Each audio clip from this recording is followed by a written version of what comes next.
എനിക്കിതിൻ്റെ ഒരു പാറ്റേൺ മനസ്സിലായി. അതുകൊണ്ട് എനിക്ക് കിട്ടുമെന്നുള്ള ഉറപ്പായിരുന്നു എന്ന് പറഞ്ഞു. അപ്പോൾ ഈ 99.09% പേർക്ക് മനസ്സിലാവാത്ത ആ പാറ്റേൺ എന്താണ്? ഈ എക്സാം പാറ്റേൺ അവനവന് മനസ്സിലാക്കണം, അവനവൻ എഫേർട്ട് ഇട്ട് മനസ്സിലാക്കണം. അപ്പോൾ ഓരോ തവണയും എഴുതുമ്പോൾ നമ്മൾ ഈ ഇതിൻ്റെ എക്സാം സ്ട്രക്ചർ കൂടുതൽ പഠിക്കുകയും കൂടുതൽ മനസ്സിലാക്കുകയും ചെയ്യും. കുറച്ച് IQയുടെ കോറിലേഷൻസ് ഉള്ള കുറച്ച് കോംപ്രിഹെൻഷൻ, ഇത്തരം കപ്പാസിറ്റീസ് ജനറൽ ഒരു ഇൻ്റലിജൻസിൻ്റെ കുറച്ച് കാര്യങ്ങൾ നോക്കിയിട്ട് അതിൽ കൊള്ളാം എന്ന് തോന്നുന്ന ആൾക്കാരെ എടുത്തിട്ട് പിന്നെ ട്രൈ ചെയ്യുന്നതിലേക്ക് കൊണ്ട് ഈ ആണുങ്ങൾക്കും പെണ്ണുങ്ങൾക്കും എല്ലാവർക്കും ഉണ്ട്. അതിനിടയിൽ പ്രേമം ഉണ്ടാവും, പ്രേമം പൊട്ടും, ഇത് go through psychological ups and downs. ഇതിൻ്റെ ഇടയിലൂടെ വേണം ഈ പരീക്ഷയ്ക്ക് പഠിക്കാൻ. ഇങ്ങനെ എത്രയോ പേരെ നമുക്ക് അറിയാം. അതെ. അപ്പോൾ ശരിക്കും ഇനി ഫ്യൂച്ചറിൽ അഡ്മിനിസ്ട്രേഷനിലും ഒക്കെ ഈ ഒരു നമ്മളും പ്ലസ് AI അങ്ങനെ ഒരു ഇതിലേക്ക് പോവില്ലേ? ശരിക്കും കുറച്ച് ബെറ്റർ അല്ലേ അത്? തീർച്ചയായിട്ടും ഓപ്പറേഷൻ്റെ അവിടെ കിട്ടാൻ ഞാൻ പറയും, even in governance easy for to make the decision AIക്ക്. അപ്പം 99.9 കേസസ് AIക്ക് സജസ്റ്റ് ചെയ്തിട്ട് സൊല്യൂഷൻസ് പറയാൻ പാടൊന്നുമില്ല. അപ്പോൾ ഇപ്പോൾ ഈ കാണുന്ന ഇത്രയും സ്റ്റാഫ്, സെക്രട്ടേറിയറ്റിനകത്ത് കാണുന്ന ഇത്രയും ആൾക്കാർ, അല്ലെങ്കിൽ ഡയറക്ടറേറ്റുകളിൽ കാണുന്ന ഇത്ര ആളൊന്നും സത്യത്തിൽ ഇനി ആവശ്യമില്ല. കാരണം AI തെറ്റില്ലാതെയും പറയും. ശരിക്കും അതല്ലല്ലോ, ചീഫ് സെക്രട്ടറിക്ക് മേലുള്ള പ്രോട്ടോകോൾ പോലും MLAക്കും MP കൊടുക്കുന്ന 1.5 ലക്ഷം പേരുടെ പ്രതിനിധി, അല്ലെങ്കിൽ 9 ലക്ഷം പേരുടെ പ്രതിനിധി MP. അപ്പോൾ ഈ സല്യൂട്ട് ചെയ്യുന്ന ജനങ്ങളാണെന്ന് ഇവർക്ക് തോന്നലുണ്ടായി പ്രശ്നം തീരും. ഈ പുതിയ ഐഡിയാസോ പുതിയ കാലഘട്ടത്തിനനുസരിച്ചുള്ള മാറ്റങ്ങളോ അത് ഉൾക്കൊള്ളണം എന്നുണ്ടെങ്കിൽ നിങ്ങൾക്ക് പുതിയ ആൾക്കാരെ തന്നെ ഉപയോഗിക്കേണ്ടി വരും. അല്ലെങ്കിൽ നിങ്ങൾക്ക് പുതിയ കാര്യങ്ങൾ പഠിക്കാൻ മനസ്സുള്ള ആൾക്കാരെ ഉപയോഗിക്കേണ്ടി വരും. ഇപ്പോൾ പ്രായം ഒരു വലിയ വിഷയമല്ല. ശരിക്കും നല്ല പ്രായമായവരും വളരെ അപ്ഡേറ്റഡ് ആയി നിൽക്കുന്ന ആൾക്കാരുണ്ട്. കൂട്ടത്തിൽ സീനിയോറിറ്റിയും മറ്റേതും മറിച്ചതും ജാതിയും ഇതൊക്കെ നോക്കുന്നതിന് പകരം അഡ്മിനിസ്ട്രേറ്റീവ് കപ്പാസിറ്റി, കഴിവുള്ള ആൾക്കാർ ആരാണെന്ന് നോക്കിയിട്ട് അവരെ തിരഞ്ഞെടുത്ത് മന്ത്രിസ്ഥാനം ഏൽപ്പിച്ചു കഴിഞ്ഞാൽ ദാറ്റ് ഈസ് വൺ പ്രോബ്ലം. നമ്മളിപ്പോൾ നാട്ടിൽ നമ്മുടെ ഇവിടെ ഒരു പ്രൊഫഷണൽസ് രാഷ്ട്രീയത്തിൽ വരുന്നുണ്ടോ? നമ്മൾ ഇവിടെ രാഷ്ട്രീയത്തിലേക്ക് വരാനുള്ള ക്വാളിഫിക്കേഷൻ എന്താ പറയുന്നത്? നമ്മൾ പറയുന്നത് പോസ്റ്റർ ഒട്ടിച്ചിരിക്കണം, പോലീസിൻ്റെ ജയിലിൽ കിടക്കണം.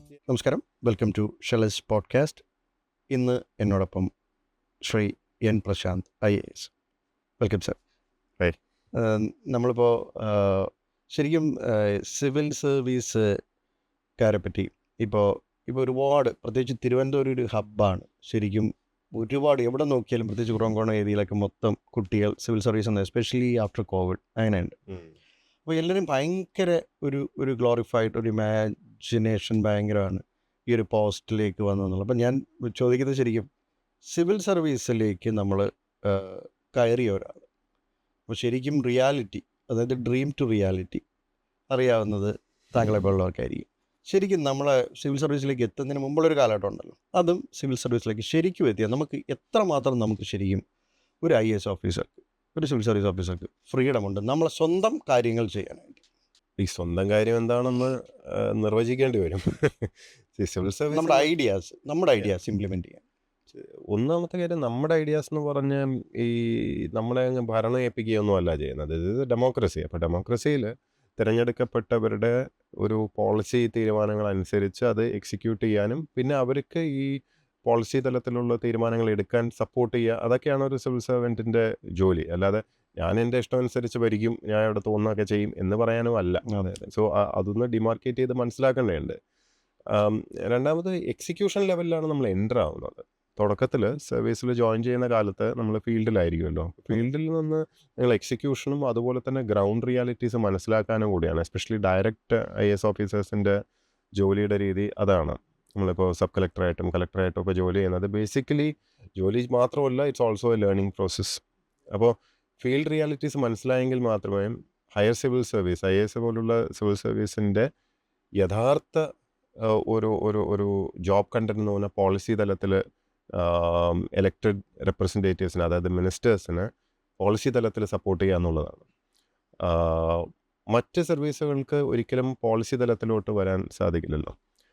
പക്ഷേ അൺഫോർച്ചുനേറ്റ്ലി ഇപ്പോൾ പൊതുവേ ഫീൽഡിലുള്ള ജോലിയാണ് ഹൈപ്ഡായി കാണുന്നത്. അതുകൊണ്ടാണ് എല്ലാവരുടെയും വിചാരം കളക്ടറാണ് വലിയ സംഭവം. അതിപ്പം collector is actually relatively junior position. ഇപ്പോൾ ഇപ്പോഴും തന്നെ കളക്ടർ എന്ന് വിളിക്കുന്ന ആൾക്കാർ കളക്ടർ ബ്രോ എന്ന് വിളിക്കും. കാരണം അവർ IASും കളക്ടറും ഒന്നാണെന്നുള്ളൊരു പക്ഷേ IAS ശരിക്കും ആസ് എ പ്രൊഫഷൻ നമ്മളതിനെ വളരെ ഒബ്ജക്റ്റീവായിട്ട് കാണുകയാണെങ്കിൽ ഡയറക്റ്റ് റിക്രൂട്ടായിട്ട് വരുന്ന ഒരു IAS ഓഫീസറെ സംബന്ധിച്ചിടത്തോളം റിലേറ്റീവ്ലി ജൂനിയർ പൊസിഷനാണ് ഈ കളക്ടർഷിപ്പ് എന്ന് പറയുന്നത്. ഒരു 5-6 വർഷം കഴിയുമ്പോൾ ഉണ്ടാകുന്ന ഒരു എക്സ്പോഷറാണ്. അവിടെ നിന്നുള്ള ലേണിങ്സ് എടുത്തതിന് ശേഷം വേണം ശരിക്കുള്ള ജോലിയിലോട്ട് ഓരോ ഡിപ്പാർട്ട്മെന്റിന്റെ ഡിപ്പാർട്ട്മെന്റിന്റെ സെക്രട്ടറി തലത്തിലോട്ട് പോകുമ്പോഴാണ് യഥാർത്ഥത്തിലുള്ള IASന്റെ ആ ഒരു ജോലി തുടങ്ങുന്നത്. അതെ. So that is a huge opportunity. Even sub കളക്ടറോ അല്ലെങ്കിൽ ജൂനിയർ പൊസിഷൻ പോലും ഇറ്റ്സ് എ ഹ്യൂജ് ഓപ്പർച്യൂണിറ്റി എന്നുള്ളതാണ് ഈ ജോലിയുടെ പ്രത്യേകത. കാരണം ക്യാൻവാസ് വളരെ വലുതാണ്. അതെ. വളരെ വിശാലമായ ഒരു ക്യാൻവാസിൽ നിങ്ങൾക്ക് ഇഷ്ടമുള്ളത് ചെയ്യാനല്ല, പക്ഷേ ചെയ്യാൻ കോൺസ്റ്റിറ്റ്യൂഷൻ പറയുന്ന കുറേ കാര്യങ്ങളുണ്ട്.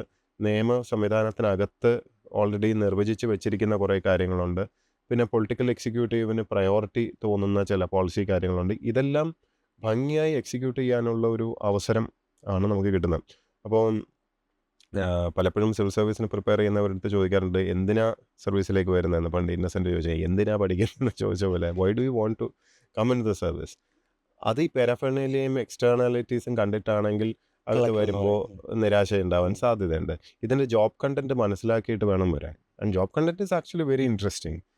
വളരെ റിലേറ്റീവ്ലി യങ്ങർ ഏജിൽ നമുക്ക് കിട്ടുന്ന ഒരു exposure and possibilities and of course responsibilities and accountability ഇതെല്ലാം ഉണ്ടെങ്കിൽ പോലും ഇറ്റ്സ് ഫൺ. പ്രൈവറ്റ് സെക്ടറിൽ നമ്മളൊരു ഒരു 10,000 കോടിയുടെ ടേൺ ഓവർ ഉള്ളൊരു കമ്പനി ഹെഡ് ചെയ്യുന്നുണ്ടെങ്കിൽ അത് unless you are A very lucky startup or something നമ്മൾ അതിൻ്റെയൊക്കെ തലപ്പത്തെത്താൻ കുറച്ച് സമയം എടുക്കും അല്ലേ.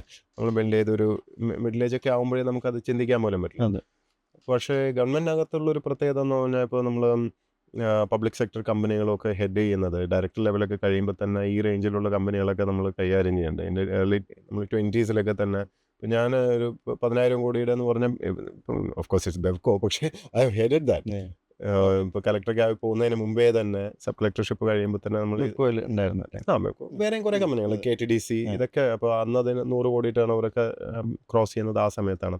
അപ്പോൾ നമ്മൾ വെച്ചാൽ at A relatively younger age you get so much of responsibility. ഈ PSU ഞാൻ ഒരു മൾട്ടി ക്രോർ കമ്പനിയുടെ CEO അത് ഞാൻ പൊതുമേഖലാ സ്ഥാപനം ഉദാഹരണം പറയാൻ കാരണം എന്ന് വെച്ചാൽ പ്രൈവറ്റ് സെക്ടറുമായിട്ട് കമ്പാരിസൺ മനസ്സിലാവാൻ വേണ്ടിയാണ്. അതിലും വലുതാണ് ഗവൺമെൻറ് ഡിപ്പാർട്ട്മെൻറ്റുകൾ എന്ന് പറഞ്ഞാൽ ഇറ്റ്സ് റിയലി ഹ്യൂജ്. ഇപ്പോൾ ഒരു സ്റ്റേറ്റ് ലെവലിലുള്ള മൊത്തം അഡ്മിനിസ്ട്രേഷൻ ആയിരിക്കും ഒരു ഡയറക്ടറൊക്കെ ആയിട്ട് ഒരു വകുപ്പ് കൈകാര്യം ചെയ്യുമ്പോൾ നോക്കുന്നത്. ഒരു സബ് ഡിവിഷനിലിരിക്കുമ്പോൾ ഒരു sub division itself is so huge. അവിടെയുള്ള എത്രയോ ആയിരക്കണക്കിന് ആൾക്കാരുടെ കാര്യങ്ങൾ നോക്കാൻ അവിടുത്തെ മൊത്തത്തിലുള്ള ലോ ആൻഡ് ഓർഡർ ആയാലും ശരി, അവിടെയുള്ള പല കാര്യങ്ങളിലും ഉത്തരവാദിത്തപ്പെട്ട ഒരു എക്സിക്യൂട്ടീവ് മജിസ്ട്രേറ്റ് കൂടിയായിട്ട് ഫങ്ഷൻ ചെയ്യല്ലേ. അതുപോലെ കളക്ടറായിട്ട് വയ്ക്കുമ്പോൾ ഒരു മൊത്തം ഡിസ്ട്രിക്റ്റിലുള്ള എല്ലാ ഡിപ്പാർട്ട്മെൻറ്റുകളെയും ഏകോപിപ്പിക്കുക, അതുമൊക്കെ ഒരു റിലേറ്റീവ്ലി യങ്ങർ ഏജിൽ കിട്ടുന്നതാണ്. അപ്പം ഞാൻ പറഞ്ഞതെന്ന് പറഞ്ഞാൽ it is A very fun job, വളരെ എക്സൈറ്റിംഗ് ആയിട്ടുള്ള ജോബാണ്. നമുക്ക് ഒരു ബോറടി ഉണ്ടാവില്ല. എല്ലാ ദിവസവും എന്തെങ്കിലും പുതിയതൊക്കെ ഉണ്ടാവും. പുതിയ പ്രശ്നങ്ങളായിരിക്കാം, പക്ഷേ it is fun. You won't be bored. അപ്പം ചിലർക്ക് ഇത് വളരെ ഇഷ്ടപ്പെടും. ഓരോരുത്തരുടെയും നേച്ചർ അനുസരിച്ചാണ്. ചിലർക്ക് ഇത് ഇഷ്ടമാവണമെന്നില്ല. വളരെ മൊണോട്ടണസ് ആയിട്ട് റിപ്പിറ്റേറ്റീവ് ആയിട്ടുള്ള പ്രെഡിക്റ്റബിൾ ആയിട്ടുള്ള ജോലി ഇഷ്ടപ്പെടുന്നവരുണ്ട്, ഇല്ല എന്ന് പറയാൻ പറ്റില്ലല്ലോ. പക്ഷേ അങ്ങനെയുള്ള ജോലികൾ ബോറായിട്ട് തോന്നുന്ന ആൾക്കാരും ഉണ്ട്. ഇപ്പം എന്നെ പോലുള്ളവർ, എനിക്കറിയില്ല whether I would have survived any other job. This job എനിക്ക് തോന്നുന്നത് ഇത് എനിക്ക് വേണ്ടി തച്ച ഒരു ഉടുപ്പ് പോലെ തോന്നാറുണ്ട്. It's very perfectly fitting for my nature. നമ്മുടെ സ്വഭാവത്തിന് പറ്റിയ ജോലി എന്ന് പറയില്ല. സോ ഇപ്പം ശരിയാണ്, ഇപ്പോൾ കുറേ പേര് സിവിൽ സർവീസിലേക്ക് വരുന്നുണ്ട്. പണ്ട് ഞാനൊക്കെ 2007 ബാച്ചാണ്. അന്ന് ആ സമയത്ത് കോച്ചിങ് ഒന്നുമില്ല. അന്ന് ഇവിടെ ആകെ CCD എന്ന് പറഞ്ഞ ഒരു ഇൻസ്റ്റിറ്റ്യൂഷൻ മാത്രമേ ഉള്ളൂ, ജില്ലാ കളക്ടറുടെ കീഴിലുള്ള. അന്ന് ഇത്രയും കൊമേഴ്ഷ്യലൈസ് ചെയ്ത് വന്നിട്ടുമില്ല. ഓഫ് കോഴ്സ് ആ സമയത്ത് മെഡിസിൻ എഞ്ചിനീയറിംഗ് എന്നല്ലാതെ വേറൊരു ഓപ്ഷനെ പറ്റിയും അങ്ങനെ ആൾക്കാർ വലിയ ബോധവാന്മാരുമല്ല. You are a lawyer turned civil servant. അന്ന് പ്രിപ്പയർ ചെയ്യുന്ന ഞങ്ങൾ കുറേ ഫ്രണ്ട്സ് ഉണ്ടായിരുന്നു. ഞാൻ ലോ കഴിഞ്ഞിട്ട് വന്നതാണ്. എൻ്റെ ക്ലാസ്മേറ്റ്സ് തന്നെ ഡിഗ്രി എക്കണോമിക്സ് കഴിഞ്ഞ് PG കഴിഞ്ഞ് വന്നവരുണ്ട്, ലോ കഴിഞ്ഞ് വന്ന വേറെയുണ്ട്. Like we all prepare together here. അപ്പോൾ ആ വർഷം ആദ്യത്തെ 20 UPSCയിൽ ആദ്യത്തെ 20 റാങ്കിൽ നമ്മൾ 5 പേരുണ്ടായിരുന്നു. അപ്പോൾ 5 പേരിൽ നമ്മൾ 4 പേരും തിരുവനന്തപുരത്ത് നിന്ന് തന്നെ പ്രിപ്പയർ ചെയ്താൽ. അപ്പോൾ അതിനുശേഷം ഇവിടെ ഒരു പെട്ടെന്നൊരു ബൂം ഉണ്ടാവുക. നമ്മുടെ സുഹൃത്തുക്കളൊക്കെ തന്നെയാണ് പല ഇവിടുത്തെ ഇൻസ്റ്റിറ്റ്യൂഷൻസൊക്കെ അന്ന് തുടങ്ങുന്നതിൻ്റെയൊക്കെ പിന്നിലുമൊക്കെ ഉണ്ടായിരുന്നത്. ഇന്നും സക്സസ്ഫുള്ളി ഓടുന്ന ചിലതൊക്കെ അവർ ബാക്ക് എൻഡിൽ സപ്പോർട്ട് ചെയ്യുന്നതൊക്കെയാണ്.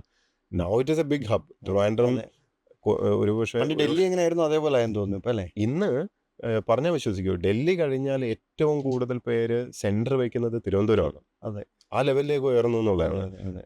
അതുകൊണ്ട് തന്നെ തിരുവനന്തപുരത്ത് ഇവിടെ വന്ന് പഠിക്കുന്ന കുറേ പേര് പുറത്തുനിന്നൊക്കെ വരുന്നവരും ഒക്കെ ഉണ്ട് ഇവിടെ. ആ ഇതൊരു ഹബ്ബായി മാറി. ആ, ഡൽഹിയെക്കാട്ടിലും നല്ല ഹബ്ബാണെന്ന് ഞാൻ പറയുകയും ചെയ്യും. കാരണം കാലാവസ്ഥയായാലും സേഫ്റ്റി ആണെങ്കിലും ആരോഗ്യ സംബന്ധമായിട്ടുള്ള support systems and generally standard of living, താമസിക്കാനുള്ള ഇവിടെ അപ്പാർട്ട്മെൻറ്റ്, ഇതൊക്കെ ഫാർ ബെറ്റർ. ഇപ്പോൾ ഡൽഹിയിൽ പോയി രാജേന്ദ്ര നഗറിലൊക്കെ നിന്ന് പഠിക്കുന്നതിൻ്റെ ബുദ്ധിമുട്ട് അവിടെ പോയവരൊക്കെ അറിയുള്ളൂ. അതെ കുടിസ് മുറികളും അതെ അതെ. സൗകര്യക്കുറവും പിന്നെ അവിടുത്തെ കാലാവസ്ഥയുടെ പ്രശ്നങ്ങൾ, എന്തായാലും ഒരു അസുഖമൊക്കെ ഗ്യാരണ്ടിയാണ്. അപ്പോൾ അങ്ങനെ ഒരു മാസം പോയി കിട്ടും.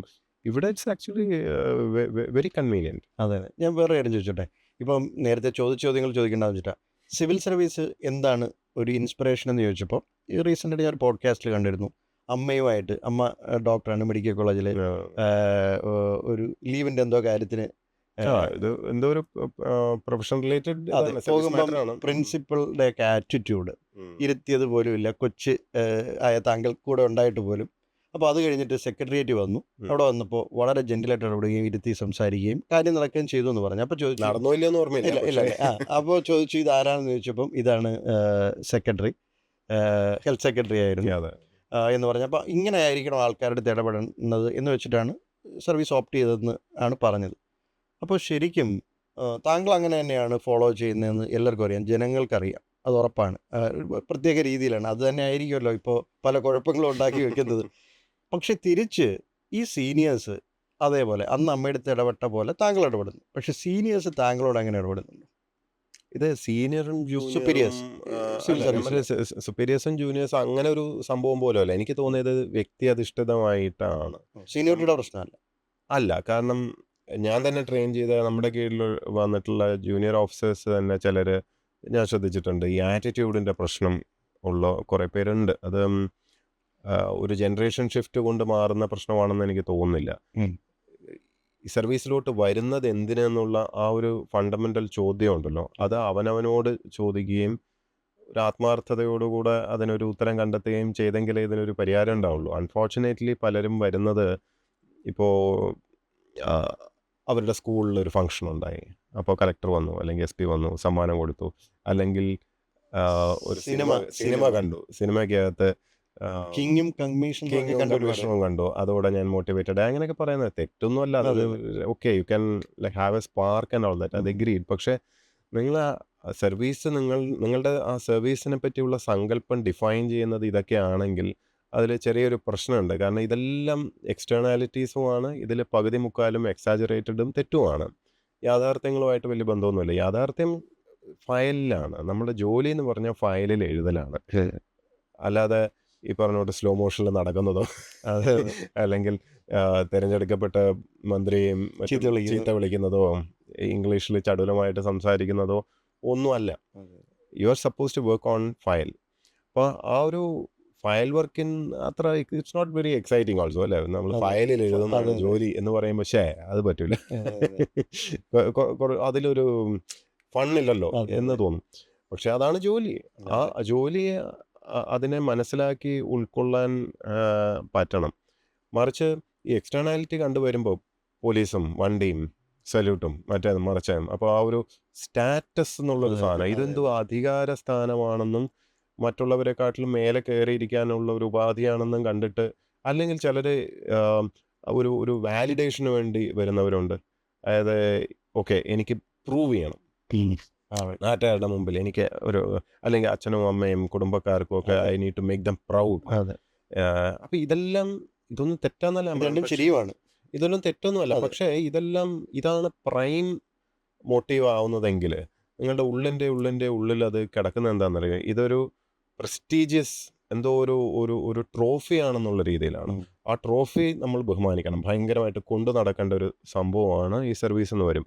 അപ്പോൾ അവരെ സംബന്ധിച്ചിടത്തോളം, അത് സീനിയർ ആയാലും ജൂനിയർ ആയാലും ആരായാലും, അവർക്ക് ഇതൊരു അഭിമാന പ്രശ്നമാണ്. അഭിമാനം അഹംഭാവത്തിൽ നിന്ന് അഹങ്കാരമാവാനും അത് മറ്റുള്ളവരുടെ പുറത്ത് കുതിര കയറാനും ഒക്കെ ഉള്ള ആ ഒരു ഡിസ്റ്റൻസ് വളരെ ചെറുതാണ്. അപ്പോൾ സ്വാഭാവികമായിട്ടും ഇതിനെ ഒരു പ്രൊഫഷനായി കണ്ടിട്ട് നമ്മളിതിനെ ഒരു ജോലിയായി കാണണം. ഒരു ടീച്ചർ അധ്യാപനത്തെ എങ്ങനെ കാണുന്നു, ഒരു എഞ്ചിനീയർ എങ്ങനെ അയാളുടെ പ്രൊഫഷനെ കാണുന്നു, ഒരു ഡോക്ടർ എങ്ങനെ അയാളുടെ പ്രൊഫഷനെ കാണുന്നു, അതുപോലെ ഞാൻ ഇതിനെ കാണണം. ഒരു സിവിൽ സർവീസുകാരൻ എന്ന് പറഞ്ഞാൽ അയാൾ അയാളുടെ ജോലിയെ മനസ്സിലാക്കണം, അതിൻ്റെ കണ്ടന്റ് മനസ്സിലാക്കണം. കണ്ടന്റ് എന്താണ്? നിയമം മനസ്സിലാക്കി, ജനങ്ങളുടെ നന്മ മനസ്സിലാക്കി, കോൺസ്റ്റിറ്റ്യൂഷണലി പോസിബിൾ ആയിട്ടുള്ള കാര്യങ്ങൾ മനസ്സിലാക്കി, ധർമ്മം എന്താണ്, യഥാർത്ഥത്തിൽ ഇപ്പോൾ ചെയ്യേണ്ടത് എന്താണ്, അത് മനസ്സിലാക്കി ഫയലിൽ അവനവൻ്റെ അഭിപ്രായം എഴുതലാണ്. ഏയ് തെറ്റായിട്ടുള്ള അഭിപ്രായങ്ങളോ എന്തെങ്കിലും താഴെ നിന്ന് എഴുതി വന്നിട്ടുണ്ടെങ്കിൽ അത് തിരുത്താനാണ്. മുകളിൽ നിന്ന് തെറ്റായിട്ടുള്ള നിർദ്ദേശം എന്തെങ്കിലും വരികയാണെങ്കിൽ വീണ്ടും ചൂണ്ടിക്കാണിക്കാനാണ്. നിയമം ഇത് അനുവദിക്കുന്നില്ല എന്ന് പറഞ്ഞിട്ട് വീണ്ടും ചൂണ്ടിക്കാണിക്കാനാണ്. അതേസമയം നമുക്ക് പറ്റുന്ന അത്രയും സോഷ്യൽ ഗുഡ് അല്ലെങ്കിൽ ഒരു കമ്പാഷനേറ്റ് ആയിട്ടുള്ളൊരു അഡ്മിനിസ്ട്രേഷൻ സാധ്യമാവുന്ന രീതിയിലുള്ള തീരുമാനങ്ങൾ എടുക്കാൻ നിയമങ്ങൾ ഇറ്റ്സ് ഓൾ അബൌട്ട് അതെ ഇൻ്റർപ്രിട്ടേഷൻ. അതെ അപ്പോൾ നമ്മൾ ഇൻ്റർപ്രിറ്റ് ചെയ്യുന്നത് ഏത് രീതിയിലാണ് അതനുസരിച്ചിരിക്കും എല്ലാം.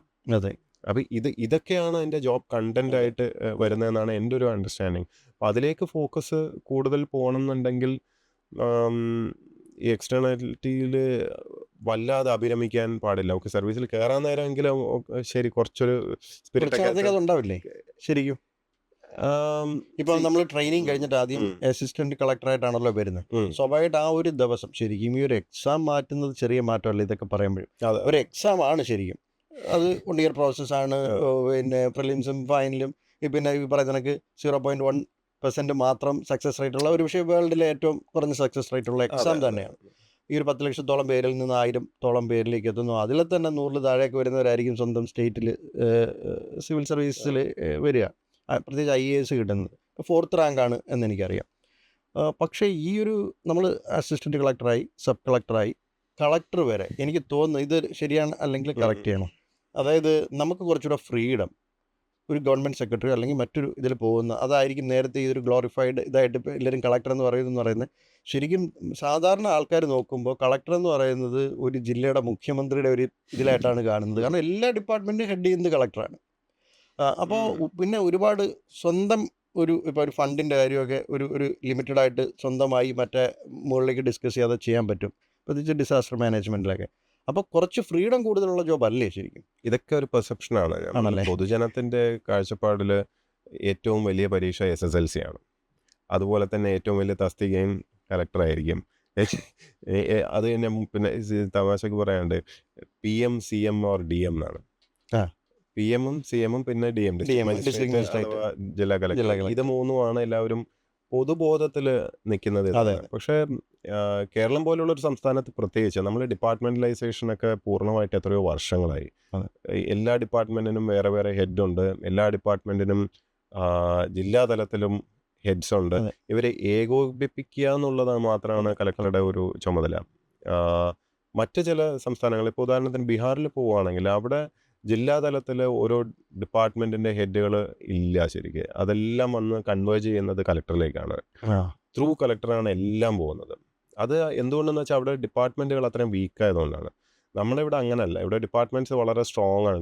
കൂടിപ്പോയതിൻ്റെ സൂക്കേടാണ്. കാരണം ഡിപ്പാർട്ട്മെന്റൽ ഫൈറ്റ് മാനേജ് ചെയ്യലാണ് വലിയ പ്രശ്നം ഇവിടെ. അതിന് പല കാരണങ്ങളും കൂടെ ഉണ്ട്. കാരണം നമ്മളിവിടെ കൊലീഷൻ പൊളിറ്റിക്സ് ഒക്കെ ആയത് കാരണവും പല ഡിപ്പാർട്ട്മെന്റുകളും ഘടകകക്ഷികൾ ഓരോരുത്തർ കൊണ്ടുപോകുന്നത്. അപ്പോൾ അത് അവരുടെ ഫീഫ്ഡം പോലെ കൊണ്ടുപോകണം. അത് ശക്തി പ്രാപിച്ചിട്ടുണ്ട്. ആൻഡ് ഐഡിയലി ഓക്കെ, തെറ്റുമില്ല. കാരണം ഡിപ്പാർട്ട്മെന്റുകൾ സ്ട്രോങ് ആയിരിക്കണം, അതിൻ്റെ ലൈൻ ഓഫ് കമാൻഡൊക്കെ നന്നായിരിക്കുന്നത് തീർച്ചയായിട്ടും നല്ലത് തന്നെയാണ്. പക്ഷേ we should understand the difference. Collector എന്ന് പറഞ്ഞാൽ ഒരുപക്ഷെ ഉപമിക്കാൻ പറ്റുക പണ്ട് കാലത്ത് മുഗൾ ചക്രവർത്തിമാരുണ്ടല്ലോ, അവരുടെ ഭരണം തീരുന്ന ഒരു സമയമുണ്ട്. അന്ന് പറയുമ്പോൾ മുഗൾ ചക്രവർത്തിയാണ്. പക്ഷേ രാജ്യം എവിടെയാണെന്ന് ചോദിച്ചാൽ രാജ്യവും അവിടെ ഉണ്ടാവില്ല, ആർമി ഉണ്ടോ എന്ന് ചോദിച്ചാൽ ആർമി ഉണ്ടാവില്ല, ഒന്നും ഉണ്ടാവില്ല. പക്ഷേ സ്ഥാനം മാത്രമേ ഉണ്ടാവില്ല. പറയുമ്പം സമ്രാട്ടാണ് എന്ന് പറഞ്ഞ പോലെ ഒരു ഗുഡ് വില്ല് മാത്രമാണ് യഥാർത്ഥത്തിൽ ഇന്നത്തെ കാലഘട്ടത്തിൽ കളക്ടർക്കുള്ളത്. ഇപ്പോൾ താങ്കൾ തന്നെ പറഞ്ഞു അത്യാവശ്യം ഫണ്ടൊക്കെ വിനിയോഗിക്കും. എവിടെ ഫണ്ട്? ആക്ച്വലി ഡിസ്ക്രിഷണറി ഫണ്ടൊന്നും ഉള്ള ഒരു പൊസിഷൻ അല്ല അത്. ഡിസാസ്റ്റർ മാനേജ്മെന്റ് ഫണ്ട് എടുത്ത് ചിലവാക്കാനൊന്നും അവിടെ പവേഴ്സ് അങ്ങനെയൊന്നുമില്ല. ഇതിനെല്ലാത്തിനും മാനദണ്ഡങ്ങളും ഉണ്ട്. ഇതൊക്കെ അപ്രൂവ് ചെയ്യേണ്ട മെത്തേഡ്സും രീതികളും ഉണ്ട്, കമ്മിറ്റീസും മറ്റേതും മറിച്ചൊക്കെ ഉണ്ട്. അല്ലാതെ സ്വന്തം ഡിസ്ക്രിപ്ഷനിൽ എന്തും ചെയ്യാൻ ചെയ്യാനുള്ള പറ്റില്ല. ഒന്നുമല്ല. മാത്രമല്ല ഡിസാസ്റ്റർ മാനേജ്മെൻ്റ് ഒക്കെ എന്ന് പറഞ്ഞാൽ ഡിസാസ്റ്റർ വരുമ്പോൾ അതൊരു സ്പെസിഫിക് ആയിട്ടുള്ള ഒരു ഇൻസ്റ്റൻസിൽ അവിടെ അത്യാവശ്യമായിട്ട് ചെയ്യാൻ പറ്റുന്നത്. അവിടെ അതിൻ്റെ കമ്മിറ്റിയുടെ ചെയർ എന്നുള്ള നിലയ്ക്ക് അല്ലാതെ ഒരു അത്യാവശ്യമായിട്ട് ഒരാളൊരു പ്രശ്നവും കൊണ്ട് വരുമ്പോൾ നോക്കട്ടെ എന്ന് പറയുന്നതിലപ്പുറം you don't have any funds. അതുകൊണ്ടാണ് കോഴിക്കോട് നമ്മൾ കമ്പാഷനേറ്റ് കോഴിക്കോട് പോലുള്ള പ്രോജക്റ്റുകൾ തുടങ്ങേണ്ടി വന്നത്. അതെ. കാരണം വെറുതെ ആൾക്കാർ വലിയ പ്രതീക്ഷയിൽ വരികയാണ്. അപ്പോൾ നമ്മൾ നോക്കട്ടെ എന്ന് പറഞ്ഞ് വിടുന്നതിൽ ഒരു മര്യാദയില്ല. അങ്ങനെ വന്നപ്പോഴാണ് നമ്മൾ ക്രൗഡ് സോഴ്സിങ്ങിലൂടെയും സഹായിക്കാൻ മനസ്സുള്ളവരെ ഏകോപിപ്പിച്ചിട്ട് നമ്മൾ ഇടനില നിൽക്കാതെ പൈസ തൊടാതെ പരസ്പരം കൂട്ടിമുട്ടിക്കുന്ന ഒരു പ്രോസസ്സ് തുടങ്ങി. അങ്ങനെയാണ് കമ്പാഷനേറ്റ് കോഴിക്കോട് റൺ ചെയ്യുന്നത്. ഇപ്പോൾ ഈ പറഞ്ഞുകൊണ്ട് നമ്മുടെ നാട്ടിലെ ഒരു ജനറലി മീഡിയയിലും ഒക്കെ ഉള്ള ഒരു പൊതുബോധത്തിൻ്റെ ഒരു അല്ല, പ്രശ്നമാണ്. നിങ്ങളുടെ ചോദ്യങ്ങൾ മസ്റ്റാണ്. കാരണം എല്ലാവരും വിചാരിച്ചിരിക്കുന്ന ഒരു ആംഗിളാണ് നമ്മളിപ്പോൾ സംസാരിച്ചു പോകുന്നത്. അതിന് കുറച്ചുകൂടെ ക്ലാരിറ്റി എല്ലാവർക്കും കിട്ടുമല്ലോ. ശരിക്കും അത് പക്ഷേ ഇപ്പോൾ പറഞ്ഞോട്ട് സോ കോൾ ഗ്ലാമറസ് ആയിട്ട് നടക്കുന്ന ഒരു ഭയങ്കര ബഹളം ഉണ്ടാക്കി നടക്കാൻ അതെല്ലാം ഒക്കെയാണ്. പാരഫെർനാലിയൻ പറഞ്ഞോട്ട് പോലീസും വണ്ടിയും വടിയും വെടിയും ഒരു ഡിസ്ട്രിക്ട് മജിസ്ട്രേറ്റും അല്ലെ, ഡിസ്ട്രിക്ട് മജിസ്ട്രേറ്റിന്റെ പ്രത്യേക അധികാരം പറഞ്ഞ ഷോക്കാണത്. It's more of a ceremonial thing. അതാണ് ഞാൻ ഉപമിച്ചത് മുഗൾ ചക്രവർത്തി എന്നാണ്. ആ മുഗൾ ചക്രവർത്തിക്ക് ചെയ്യാൻ പറ്റുന്നതെന്ന് പറഞ്ഞാൽ അദ്ദേഹത്തിൻ്റെ ആ ഗുഡ് വിൽ ഉപയോഗിച്ചിട്ട് പലതും ചെയ്യാൻ പറ്റും. ആ ഗുഡ് വിൽ ഉപയോഗിച്ചിട്ട് നമ്മളെ ഒന്നാം സ്വാതന്ത്ര്യ സമരം ഉണ്ടല്ലോ 1857 1857 യുദ്ധം നടക്കുന്ന സമയത്ത് മുഗൾ ചക്രവർത്തിയെ കൊണ്ടൊരു കാര്യമില്ല. ശരിക്കും അദ്ദേഹത്തിന് പടയില്ല, പടക്കോപ്പുമില്ല, ഒന്നുമില്ല. പക്ഷെ അദ്ദേഹത്തെ ഒരു സിമ്പിളാക്കി കാണിച്ചിട്ടാണ് എല്ലാവരും ഒത്തുകൂടിയത്. ഹിന്ദുക്കളായാലും മുസ്ലിങ്ങളായാലും ഏത് നാട്ടുരാജ്യമാണെങ്കിലും എല്ലാവരും യോജിച്ച് വന്ന് യുദ്ധം നടത്തിയപ്പോൾ അവരെല്ലാവരും ചക്രവർത്തിയായിട്ട് ഇദ്ദേഹത്തെ ഫ്രണ്ടിൽ കാണിച്ചിട്ടാണ് ചെയ്തത്. അതുപോലെയാണ് ഇപ്പോൾ കലക്ടറുടെ ആ ഒരു ഗുഡ് വിൽ ഉപയോഗിച്ചിട്ട് പല കാര്യങ്ങളും ചെയ്യാമെന്നുള്ളതല്ലാതെ നമ്മൾ ഈ പൊതുബോധത്തിൽ അല്ലെങ്കിൽ പൊതു മീഡിയയിലും ഒക്കെ കാണുന്ന പോലെ എന്തോ ഒരു സൂപ്പർമാനൊന്നും അല്ല ഈ കളക്ടർ എന്ന് പറയുന്ന position. Especially after decentralisation, after multiple ഈ ഡിപ്പാർട്ട്മെൻറ്റലൈസേഷൻ, ഇതിനൊക്കെ ശേഷം ഒരു ലിമിറ്റഡ് സ്കോപ്പിൽ നിൽക്കുകയാണ്. കോർഡിനേഷനാണ് യഥാർത്ഥത്തിലുള്ളത്. ഈ സ്റ്റാറ്റ്യൂട്ടറി പവേഴ്സ് നമ്മുടെ BNSSൻ്റെ കീഴിലുള്ളതും പിന്നീട് ചില സ്പെസിഫിക് ആയിട്ടുള്ള എസൻഷ്യൽ കമ്മോഡിറ്റി ആക്റ്റും അങ്ങനെ കുറേ ആക്റ്റുകളുണ്ട്, അല്ലെങ്കിൽ നാഷണൽ ട്രസ്റ്റ് ആക്ട്. അത്തരം ആക്റ്റുകളുടെ കീഴിൽ വരുന്ന പവേഴ്സ് എക്സസൈസ് ചെയ്യാന്നുള്ളതിൽ കവിഞ്ഞ് ഒരു ഡെവലപ്മെൻറ്റൽ ടാസ്കിലേക്ക് പോകാൻ ഇപ്പം വലിയ സ്കോപ്പൊന്നുമില്ല. ഡെവലപ്മെൻറ്റൽ ടാസ്ക് മുഴുവനും എടുത്ത് മാറ്റിയിരിക്കുകയാണ്. ഡെവലപ്മെൻറ്റ് ടാസ്കിലാണ് ഫണ്ടുകൾ ഉണ്ടാവുക. ഇപ്പോൾ നഗരവികസനമാണെങ്കിലും ഗ്രാമീണ വികസനം, ഇതിനെല്ലാം ഇപ്പോൾ വേറെ ഡിപ്പാർട്ട്മെൻറ്റുകളും ഡയറക്ടറേറ്റുകളും അതിൻ്റെ കീഴിലുള്ള ഉദ്യോഗസ്ഥരും എല്ലാവരും ഉണ്ട്. ഫണ്ടൊന്നും കളക്ടർ മുഖാന്തരമല്ല പോകുന്നത്. ആകെ MP ലാഡ്സും MLA ലാഡ്സും വരുന്ന വർക്കുകൾ മാത്രം, അത് MP MLA ചൂണ്ടിക്കാണിക്കുന്ന വർക്കുകൾക്ക് ഫണ്ട് സാങ്ഷൻ ചെയ്യാന്നുള്ളതിൽ കവിഞ്ഞ് പ്രത്യേകിച്ചൊന്നുമില്ല. അപ്പോൾ ഈ ബേസിക്കലി ഒരു ഹൈപ്പാണ്. ഞാൻ മറ്റൊരു കാര്യം ചോദിക്കട്ടെ, കാരണം ആസ്പിറൻസ് ആയിട്ടുള്ള കുട്ടികൾക്ക് ഉപയോഗപ്പെടും. ഈ ആദ്യം എനിക്ക് തോന്നുന്നു ഫസ്റ്റ് അറ്റംപ്റ്റിൽ തന്നെ ഇൻ്റർവ്യൂ വരെ എത്തിയെന്ന് തോന്നുന്നു അല്ലേ?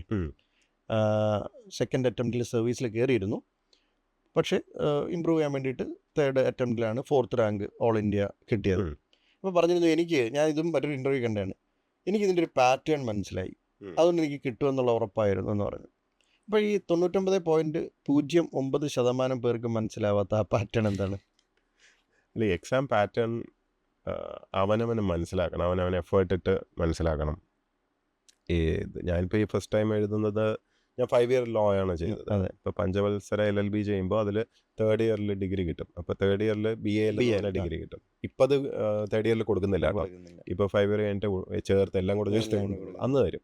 അപ്പോൾ അന്ന് ഈ BAയിൽ വെച്ചാണ് ഞാൻ എക്സാം എഴുതുന്നത്. ലോ കോളേജിൽ പഠിച്ചുകൊണ്ടിരിക്കുകയാണ് ആദ്യത്തെ തവണ എഴുതുന്നത്. ലോ കോളേജിലല്ലേ? ലോ കോളേജിൽ. അപ്പോൾ 3rd yearൽ ഫിനിഷ് ചെയ്യുമ്പോഴാണ് എഴുതുന്നത്. ആ തവണ പ്രിലിംസും മെയിൻസും ഇൻ്റർവ്യൂ വരെയും പോയി.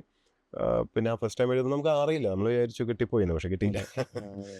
ആൻഡ് ദെൻ 4th yearൽ പഠിക്കുമ്പോഴാണ് ഓഡിറ്റ് ആൻഡ് അക്കൗണ്ട് സർവീസ് കിട്ടുന്നത്. ആൻഡ് ദെൻ ഫൈനൽ ഇയർ കഴിഞ്ഞപ്പം IAS കിട്ടി. അപ്പോൾ ഓരോ തവണയും എഴുതുമ്പോൾ നമ്മൾ ഇതിൻ്റെ എക്സാം സ്ട്രക്ചർ കൂടുതൽ പഠിക്കുകയും കൂടുതൽ മനസ്സിലാക്കുകയും ചെയ്യും. അതുപോലെ I was very lucky to have a very good peer group. നമ്മളൊപ്പം പ്രിപ്പയർ ചെയ്യുന്ന എല്ലാവരും, ഒന്ന് ഇത്രയും ക്രൗഡില്ല അന്ന്. ഇവിടെ തിരുവനന്തപുരത്ത് പ്രിപ്പയർ ചെയ്യുന്നതെന്ന് പറഞ്ഞാൽ എല്ലാവരും പരസ്പരം അറിയും. നമ്മൾ അത്രയും മാത്രമല്ല, എല്ലാവരും കൂടുതലും നമ്മുടെ ഫ്രണ്ട്സ് തന്നെയായിരുന്നു. സ്കൂളിൽ ഒരുമിച്ച് പഠിച്ചവരൊക്കെ നമ്മൾ ഒരേ ക്ലാസ് എന്നുള്ളവർ, ഞങ്ങൾ ഒരു ക്ലാസ്സിൽ നിന്ന് 3 പേരുണ്ട് സർവീസിൽ. ഇപ്പോൾ ഉണ്ട് അല്ലേ സർവീസ്? ഞങ്ങൾ എന്ന് വെച്ചാൽ ഞങ്ങളുടെ ക്ലാസ്സിന്റെ സ്ട്രെങ്ത് 40 ഉള്ളൂ. ആ. അപ്പോൾ അതിൽ നിന്ന് 3 പേര് ഞങ്ങൾ ഒരേ ബാച്ചാണോ? ഒരേ ബാച്ച്. ഒരേ. ഞങ്ങൾ ഒരേ ക്ലാസ്സിൽ UKG തൊട്ട് ഒരുമിച്ച് പഠിച്ചവരാ. ഉം. ഞാൻ IASലുണ്ട്, അനീഷ് രാജൻ IFSലുണ്ട്, അനൂപ് കുരുവിള ജോൺ അദ്ദേഹം IPSലുണ്ട്. അപ്പോൾ ഞങ്ങൾ 3 പേര് 3 സർവീസ്. എല്ലാവരും കേരള കാണ്ടർ തന്നെയല്ലേ അല്ലേ? അനൂപ് കേരള കാഡർ തന്നെയാണ്. അനീഷ് IFSലാണ്, ഫോറിൻ സർവീസിലാണ്. അദ്ദേഹം ഫോറിൻ സർവീസ്. ഓസ്ട്രേലിയയിലാണ്. ആ. എൻ്റെ ഒരു ബാച്ച് സീനിയർ സ്കൂളിൽ വ്യാസൻ ഉണ്ട്. വ്യാസൻ നാഗാലാൻഡ് കാറ്റൽ IS തന്നെയാണ്. ഞങ്ങളുടെ ഒരേ ബാച്ചിൽ തന്നെയാണ് എക്സാം എഴുതി കയറിയത്. ഇതൊക്കെ ഒരു ജസ്റ്റ് സംഭവിച്ചതെന്നാണ് മോഹൻലാൽ പറഞ്ഞ പോലെ, ഇതൊക്കെ അങ്ങ് സംഭവിക്കുന്നത്. ഞാൻ ചോദിച്ചത് പാറ്റേൺ. അപ്പോൾ ഞാൻ പറഞ്ഞു, ഞങ്ങളെല്ലാവരും ഒരേ സമയത്ത് പ്രിപ്പറേഷൻ തുടങ്ങുകയും പരസ്പരം നോട്ട്സ് ഷെയർ ചെയ്യുക, അല്ലെങ്കിൽ വി കീപ് ഡിസ്കസിങ്. അപ്പം ഞാൻ ഒരാൾ മനസ്സിലാക്കുന്നത് മാത്രമല്ല, ഇവർ ഓരോരുത്തരും ഓരോ വശത്ത്, ഇത് ആനയെ കാണുന്ന പോലെയാണല്ലോ. ആനയെ കണ്ട് ഓരോരുത്തരും ഓരോ വശത്തു നിന്ന് ഓരോ ബാക്ക്ഗ്രൗണ്ടിൽ നിന്ന് വരുന്നവർ മനസ്സിലാക്കിയതെല്ലാം വി ഷെയർ, വി ഡിസ്കസ്. അങ്ങനെ കുറേ കൂടെ മനസ്സിലായി എന്ന് പറയും. എന്ന് വെച്ചാൽ എല്ലാം മനസ്സിലായി പോയെന്നല്ല, പക്ഷേ you have A fair idea. അത് നമുക്ക് റീബൗണ്ട് ചെയ്ത് വരാനും എളുപ്പമുണ്ട്. ഇപ്പോൾ ഒരു തവണ നമ്മൾ ട്രൈ ചെയ്ത് കിട്ടാതെ വരുന്ന ആ സമയത്ത്, എസ്പെഷ്യലി ഫസ്റ്റ് ടൈം എഴുതുമ്പോൾ നമുക്കൊന്നും യാതൊരു ധാരണയില്ല. പക്ഷേ സെക്കൻഡ് ടൈം ഒരു ഒരു ഒരു വെള്ളിയാഴ്ച റിസൾട്ട് വരുന്നു, ശനിയാഴ്ച ഒരു ഗ്യാപ്പ്, ഞായറാഴ്ച അടുത്ത പ്രിലിംസാണ്. അപ്പം നമ്മൾ റീബൗണ്ട് ചെയ്ത് വരുന്നത് എസ്പെഷ്യലി കിട്ടും എന്ന് വിചാരിച്ചിരുന്നിട്ട് നമ്മൾ പഠിക്കില്ലല്ലോ. അപ്പോൾ ആ ഒരു റീബൗണ്ട് ചെയ്ത് വരുന്ന ആ മിനിമം ടൈമിൽ അത് സാധിക്കണം എന്നുണ്ടെങ്കിൽ എക്സാം സ്ട്രക്ചർ നന്നായി മനസ്സിലാവണം. What is possible area of question, അതൊക്കെ ഒരു ധാരണ ഉണ്ടാവണം.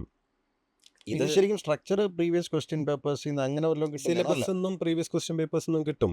ഇത് പാറ്റേൺ റെക്കഗ്നിഷൻ ആണ് basically. You have to understand how the exam is going. ഇതെങ്ങനെയാണ്, എന്താണ് ഇതെന്ന് മനസ്സിലാക്കണം. ഇത് മനസ്സിലാക്കാതെ ചാടിപ്പിടിച്ച് പഠിക്കാൻ തുടങ്ങിയെന്ന് പറഞ്ഞിട്ട് കാര്യമില്ല. എക്സാമിന് പഠിക്കുന്നതിന് മുമ്പേ എക്സാമിനെ പഠിക്കണം എന്നാണ് ഞാൻ എപ്പോഴും പറയുക. എക്സാമിനെ പഠിക്കൂ, എക്സാം സ്ട്രക്ചറിനെ പഠിക്കൂ, അത് മൊത്തം മനസ്സിലാക്കി അത് ഉള്ളം കയ്യിൽ നിൽക്കണം. അങ്ങനെ ഒരു കോൺഫിഡൻസ് വന്നു കഴിയുമ്പം നിങ്ങൾ എക്സാമിന് പഠിക്കുന്നത് കറക്റ്റായിരിക്കും. ഈ വെള്ളം കിട്ടുന്നിടത്ത് തന്നെ കുഴിക്കാൻ തുടങ്ങും, അല്ലെങ്കിൽ അനാവശ്യമായിട്ട് വെറുതെ കുഴിച്ചുകൊണ്ടിരിക്കും.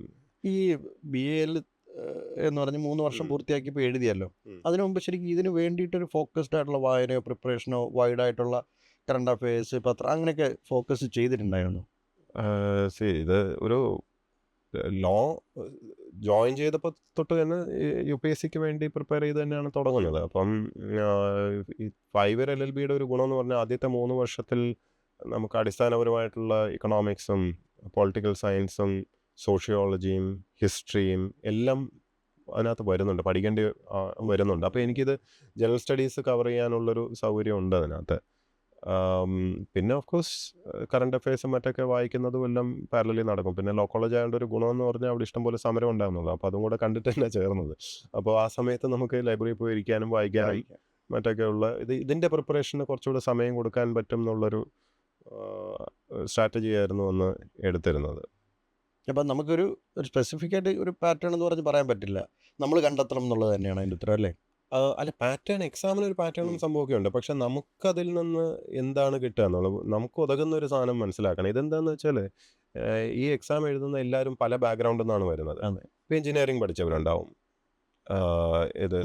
മെഡിസിൻ പഠിച്ചവരുണ്ടാവും, ലോ പഠിച്ചവരുണ്ടാവും, സൈക്കോളജിയോ ഹിസ്റ്ററിയോ മലയാളം ലിറ്ററേച്ചറോ മാത്സൊക്കെ കഴിഞ്ഞിട്ട് വരുന്ന എല്ലാം. അപ്പോൾ ഏതെങ്കിലും ഒരു ഡിഗ്രി മതി ഈ പരീക്ഷ എഴുതാൻ. അപ്പോൾ പല ബാക്ക്ഗ്രൗണ്ടിൽ നിന്ന് വരുന്നവരും അവർക്ക് ഒരു ഓപ്ഷണൽ സബ്ജക്റ്റ് തിരഞ്ഞെടുക്കണം.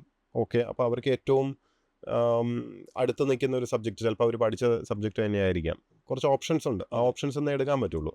എനിക്ക് എന്തും എടുക്കാമെന്നല്ല, സെലക്ഷൻ ഒരു 10-20 ഓപ്ഷണൽ സബ്ജക്ട്സ് ഉണ്ട്. അപ്പോൾ ഇതിൽ നിന്ന് തിരഞ്ഞെടുക്കണം. ഞാനിപ്പം മാത്സിലാണ് എൻ്റെ ഗ്രാജുവേഷൻ എങ്കിൽ എനിക്ക് വേണമെങ്കിൽ മാത്തമാറ്റിക്സ് തന്നെ എടുക്കാം അതിനകത്ത്, ഇഫ് യു ആർ കോൺഫിഡൻറ്റ്. പക്ഷെ നിങ്ങൾ ഓർക്കേണ്ടതെന്ന് പറഞ്ഞാൽ ഇന്ത്യയിലുള്ള ടോപ്പ് മാത്സ് പഠിച്ചിട്ട് വരുന്ന എല്ലാവരുമായിട്ടാണ് നിങ്ങൾ കോമ്പീറ്റ് ചെയ്യുന്നത്. നിങ്ങൾക്ക് കോൺഫിഡൻസ് ഉണ്ടെങ്കിൽ ചിലപ്പോൾ മാത്സ് പഠിച്ച ആൾ അല്ലെങ്കിൽ എഞ്ചിനീയറിംഗ് പഠിച്ച ഒരാൾ വന്നിട്ട് എടുക്കുന്നത് ജോഗ്രഫി ആയിരിക്കും. ഫ്രഷ് ആയിട്ട് ഞാൻ ജോഗ്രഫി പഠിച്ചെടുക്കുന്നതാണ് കുറച്ചുകൂടെ സേഫ് എന്ന്, അല്ലെങ്കിൽ കുറച്ചുകൂടെ സബ്ജക്റ്റ് ഇഷ്ടമായിട്ടും അങ്ങനെയൊക്കെ ഉണ്ട്. ചിലർ ഗ്രാജുവേഷൻ ചെയ്യുന്നത് ഇഷ്ടമുണ്ടായിട്ടല്ലല്ലോ. ഈ ഓപ്ഷണൽ സബ്ജക്റ്റ് എടുക്കുമ്പോഴെങ്കിലും ഇഷ്ടമുള്ള സബ്ജക്റ്റ് എടുക്കാൻ താല്പര്യപ്പെടുന്നവരുണ്ട്, അങ്ങനെയും ചെയ്യും. അപ്പോൾ people come from different background. അപ്പോൾ you have to find your own way. നിങ്ങളുടെ പാത്ത് നിങ്ങൾ തന്നെ വെട്ടിയെടുക്കേണ്ടി വരും. കാരണം നിങ്ങളുടെ നോളജ് ലെവൽ ഡിഫറെൻ്റ് ആണ് ഓരോരുത്തർക്കും. ആഫ്റ്റർ ദ ഓപ്ഷൻ മാറ്റി നിർത്തി കഴിഞ്ഞാൽ പിന്നെ ജനറൽ സ്റ്റഡീസ് അല്ലേ. അപ്പോൾ ജനറൽ സ്റ്റഡീസിൽ നിങ്ങളുടെ നോളജ് ബേസ് വ്യത്യസ്തമായിരിക്കും. ഒരു എഞ്ചിനീയറിംഗ് പഠിച്ച് വന്ന ഒരു കുട്ടിയെ സംബന്ധിച്ചിടത്തോളം അയാൾക്ക് ഇപ്പോൾ എക്കണോമിക്സിനെ പറ്റി വലിയ ധാരണ ഉണ്ടാവണമെന്നില്ല, ഹിസ്റ്ററിയെ പറ്റി തീരെ എക്സ്പോഷർ ഉണ്ടാവണമെന്നില്ല. 10ാം ക്ലാസ്സിന് ശേഷം അത് പഠിച്ചിട്ടേ ഉണ്ടാവില്ല, ഒരു എക്സ്പോഷറും ഇല്ലാതിരിക്കുകയായിരിക്കും അല്ലേ. അതുപോലെ ഹിസ്റ്ററി പഠിച്ചിട്ട് അല്ലെങ്കിൽ കൊമേഴ്സ് എടുത്തിട്ട് അങ്ങനെയൊക്കെ പോയൊരു കുട്ടിയെ സംബന്ധിച്ചിടത്തോളം മാത്തമാറ്റിക്സ് സൈഡ് ചിലപ്പം വീക്കായിരിക്കും, സ്റ്റാറ്റിസ്റ്റിക്സ് ഒക്കെ ചിലപ്പോൾ അത്ര നന്നായിട്ട് ചെയ്യാൻ പറ്റുന്നില്ല. അപ്പോൾ ജനറൽ സ്റ്റഡീസ് പേപ്പറിനകത്ത് നമുക്ക് സ്റ്റാറ്റിസ്റ്റിക്സ് ഉണ്ടാവും, ഹിസ്റ്ററി ഉണ്ടാവും, എക്കണോമിക്സ് ഉണ്ടാവും, പൊളിറ്റിക്കൽ സയൻസ് ഉണ്ടാവും. ഇതെല്ലാം ഒരു ഇന്ത്യൻ പോളിറ്റി ബേസ്ഡ് ആയിട്ടുള്ള കോൺസ്റ്റിറ്റ്യൂഷൻ, ഇത്തരം കാര്യങ്ങളെല്ലാം ഉണ്ടാവും അതിനകത്ത്. പൊടിക്ക് ജോഗ്രഫി ഉണ്ടാവും, എല്ലാം ഉണ്ടാവും. ഒരു 11-12 പഠിക്കുന്ന NCERT പുസ്തകത്തിൻ്റെ ഒരു സ്റ്റാൻഡേർഡാണ് കീപ്പ് ചെയ്യേണ്ടത്. അപ്പോൾ നിങ്ങൾ പഠിക്കാത്ത സബ്ജക്ട്സും ഉണ്ടാവും എന്നുള്ളതാണ്. So that is why I say you have to find your own path. പിന്നെ ഇത് ഇങ്ങനെ വിരൽ പോലെയാന്ന് പറയും. ഇപ്പം വിരലുകൾ ഓരോന്നും ഓരോ സൈസും ഓരോ ഹൈറ്റിലുമാണ് നിൽക്കുന്നത്. നമ്മുടെ ഓരോ പർപ്പസും ആണ് അല്ലേ, ഓരോ പർപ്പസുമാണ്, നമ്മുടെ ഓരോ സബ്ജക്റ്റും ആണെന്ന് വിചാരിക്കുക. ഇത് 11ാം ക്ലാസ്സിൽ ഈ പറഞ്ഞ സയൻസും പൊളിറ്റിയും എക്കണോമിക്സും ഹിസ്റ്ററിയൊക്കെയാണ് ഇതെങ്കിൽ ഇത് ഓരോ ആളുടെയും വിരൽ ഓരോന്ന് പോലെ ഇരിക്കില്ലേ. കാരണം മാത്സ് പഠിച്ചവൻ്റെ മാത്തമാറ്റിക്കൽ സ്കില്ല് കൂടുതലായിട്ട് നിൽക്കും, സ്റ്റാറ്റ്സ് അതൊക്കെ കൂടുതലായിട്ട് നിൽക്കും, പക്ഷേ അവൻ്റെ ഹിസ്റ്ററി താണായിരിക്കും നിൽക്കുന്നത്. അതേസമയം ഹിസ്റ്ററി പഠിച്ച ആളുടെ ഹിസ്റ്ററി ബെറ്റർ ആയിരിക്കും. അപ്പോൾ വാട്ട് ഡു യു ഡു? നമുക്കിതെല്ലാം ബാലൻസ് ചെയ്ത് ഒരു ലെവലിലേക്ക് കൊണ്ടുപോകും, ഇവിടം വരെ എത്തിക്കണം. അപ്പോൾ ഗ്യാപ്പ് ഐഡൻറ്റിഫിക്കേഷൻ ആണ് സിവിൽ സർവീസിൻ്റെ പ്രിപ്പറേഷൻ്റെ ഫണ്ടമെൻ്റൽ. ആദ്യം നിങ്ങൾ എവിടെ നിൽക്കുന്നു എന്ന് മനസ്സിലാക്കി കഴിയുമ്പോഴാണ് നിങ്ങളുടെ പാത്വേ നിങ്ങൾക്ക് അതിനനുസരിച്ച് ഉണ്ടാക്കാൻ സാധിക്കുകയുള്ളൂ. ഇത് പറയാൻ വളരെ എളുപ്പമാണ്, പക്ഷേ ഈ പറഞ്ഞ കാര്യം ഉൾക്കൊണ്ട് മനസ്സിലാക്കാൻ സാധിക്കാത്തതുകൊണ്ട് മാത്രം എത്രയോ പേര് അവരുടെ അവസരം കളയാറുണ്ട്. കാരണം what they do is they straight away jump into preparation. അപ്പോൾ അവർ പഠിച്ച സബ്ജക്റ്റ് തന്നെയായിരിക്കും ഏറ്റവും നന്നായിട്ട് സ്ട്രോങ് ആയി നിൽക്കുന്ന ഒരു സബ്ജക്റ്റ് തന്നെ, ചിലപ്പോൾ സമയം വെറുതെ അതിന് കളയും. അല്ലെങ്കിൽ എക്സാം സ്ട്രക്ചർ മനസ്സിലാക്കാത്തത് കാരണം, പ്രീവിയസ് ക്വസ്റ്റ്യൻ പേപ്പേഴ്സ് വെച്ച് ഒരു പാറ്റേൺ റെക്കഗ്നിഷൻ ഒന്നും അവർക്ക് സാധിക്കാത്തത് കാരണം അവർ ചോദിക്കാൻ സാധ്യതയില്ലാത്ത ഏരിയയിൽ കൂടുതൽ സമയം കളയാം. ഇപ്പോൾ പ്രിലിംസിന് പ്രിപ്പയർ ചെയ്യുന്ന പലരും അവർ ഏൻഷ്യൻ്റ് ഇന്ത്യയിൽ നിന്ന് പഠിച്ച് തകർക്കും. ഏൻഷ്യൻ്റ് ഇന്ത്യയിലെ പല ഡീറ്റെയിൽസും ഭയങ്കര ഇൻട്രിക്കേറ്റ് ഡീറ്റെയിൽസ്, ഭയങ്കര സംഭവമായിരിക്കും. പക്ഷേ നമ്മൾ മനസ്സിലാക്കേണ്ടതെന്ന് വെച്ചാൽ പ്രിലിമിനറി ഈസ് ഓൺലി ഒരു സ്ക്രീനിങ് ടെസ്റ്റ്. യഥാർത്ഥ പരീക്ഷ എന്ന് പറയുന്നത് റിട്ടൺ ആണ്. റിട്ടണും പേഴ്സണാലിറ്റി ടെസ്റ്റിൻ്റെ മാർക്കും കൂടെ ചേർത്തിട്ടാണ് ഫൈനൽ റാങ്ക് വരുന്നത്. അപ്പോൾ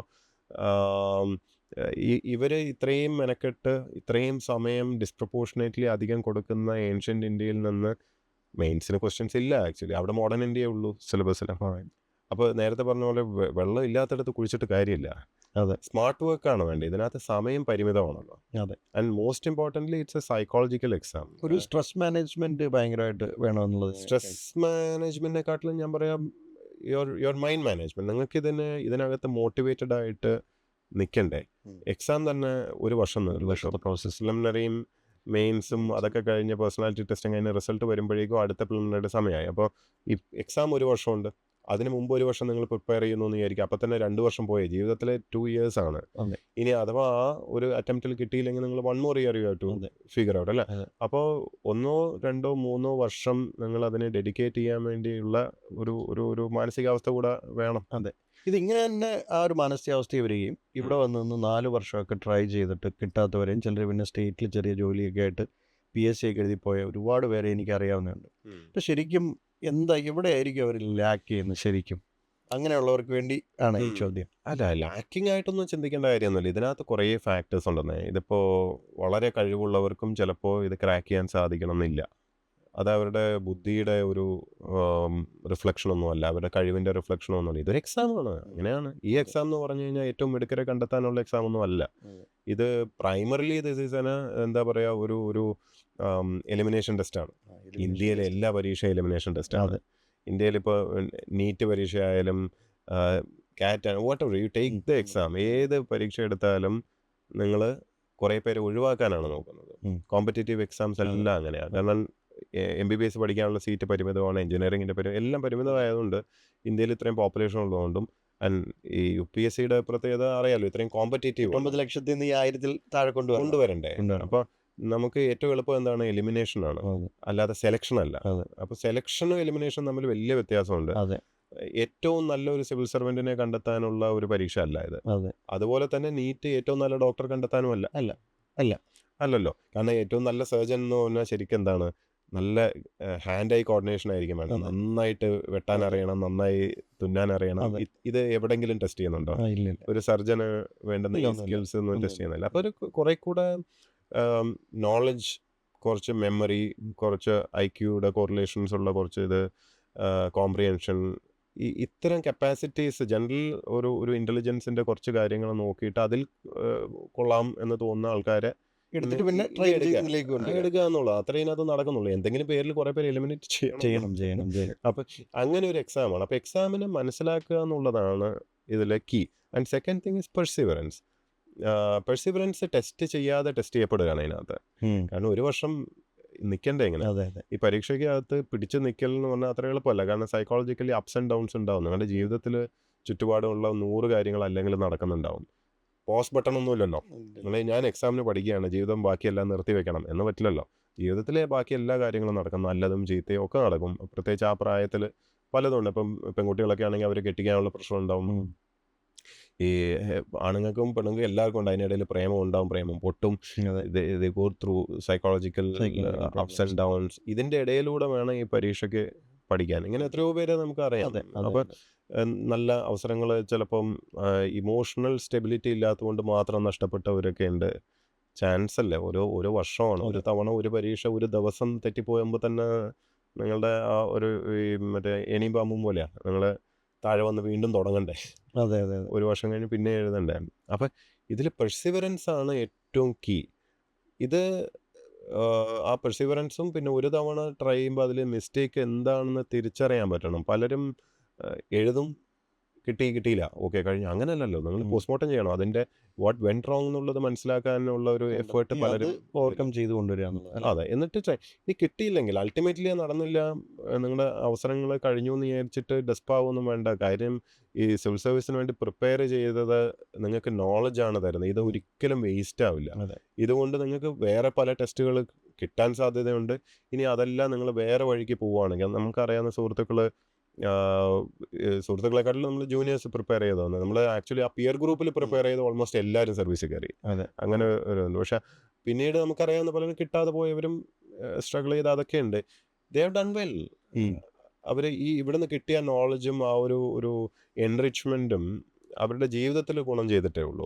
അവർ ആന്ത്രപ്രനേഴ്സ് ആയവരുണ്ട്, മറ്റ് പല മേഖലകളിൽ പോയവരുണ്ട്. അപ്പം നമ്മൾ മീറ്റ് ചെയ്യുമ്പോഴും ഒക്കെ പറയും ആ സർവീസ് കിട്ടിയില്ലെങ്കിൽ നഷ്ടമില്ല. ഒരിക്കലും നഷ്ടമില്ല. കാരണം നിങ്ങൾ you become A better human being. കാരണം നിങ്ങൾ ഇതിനെപ്പറ്റിയൊക്കെ പഠിക്കും. ഇന്ത്യൻ ഭരണഘടന എന്താണെന്ന് മനസ്സിലാവാതെ ഒരു നല്ല പൗരനായിട്ട് ജീവിക്കാൻ പറ്റില്ലല്ലോ. ഇതിനകത്ത് അതെല്ലാം പഠിക്കും. നിങ്ങൾ ഒരു educated young man or woman അറിഞ്ഞിരിക്കേണ്ട എല്ലാ കാര്യങ്ങളും ഇതിനകത്ത് ഉണ്ട്, സിലബസിലുണ്ട്. അതൊക്കെ അറിഞ്ഞെങ്കിലേ നിങ്ങൾ സർവീസിൽ എടുക്കൂ എന്ന് പറയുന്നതാണ് യഥാർത്ഥത്തിലുള്ള ന്യായം. അതാണ് അതിൻ്റെ ഒരു ശരിക്കുള്ള ഡെഫിനേഷൻ എന്ന് എനിക്ക് തോന്നുന്നു. അതെ. ശരിക്കും ഈ നമ്മൾ വേറൊരു കാര്യം ചോദിക്കുന്നത്, ഇപ്പോൾ ഈ പാറ്റേണിൻ്റെ കാര്യം നമ്മൾ പറഞ്ഞപ്പോൾ, ഇത് ശരിക്കും കോൺസ്റ്റൻ്റായിട്ട് ചേഞ്ച് ചെയ്യുന്നതാണോ പാറ്റേൺ? ഇപ്പം നിങ്ങളൊക്കെ എഴുതിയ സമയത്തുള്ളതിൽ നിന്ന് വളരെ ഒരു ഡ്രാസ്റ്റിക് ചേഞ്ച് ഉണ്ടായിട്ടുണ്ട്. അതൊരു ഇവല്യൂഷൻ ആണോ ഈ ചേഞ്ച് എന്ന് പറയുന്നത്? Evolution fundamentally it remains the same. പക്ഷേ it's become a slightly easier എന്ന് വേണമെങ്കിൽ പറയാം. പണ്ട് ഞങ്ങൾ എഴുതുമ്പോൾ 2 ഓപ്ഷണൽ സബ്ജക്റ്റ് എടുക്കണമായിരുന്നു. അപ്പോൾ ഞാൻ പഠിച്ചത് ലോ ആണെങ്കിലും ഞാൻ എടുത്ത ഓപ്ഷണൽ സബ്ജക്റ്റ് എന്ന് പറഞ്ഞാൽ പബ്ലിക് അഡ്മിനിസ്ട്രേഷനും സൈക്കോളജി ആയിരുന്നു. അപ്പം അന്നത് ചലഞ്ചാണ്, നമ്മളത് എടുക്കുന്നു, അത്രേ ഉള്ളൂ. ഇന്നിപ്പോൾ ഒരു ഓപ്ഷൻ എടുത്താൽ മതി. It has become far easier in that sense. പക്ഷേ കുറച്ചുകൂടി ഈസിയർ ആയിട്ടുള്ള കുറച്ച് കാര്യങ്ങളുണ്ട്. ഇപ്പോൾ ഈ ചാറ്റ് ബോട്ട്സ് ഒരുപാട് അവൈലബിൾ ആണ് സിവിൽ സർവീസിൻ്റെ തന്നെ. അപ്പം 10-35 വർഷത്തെ ക്വസ്റ്റ്യൻ പേപ്പർ കൊടുത്തു കഴിഞ്ഞാൽ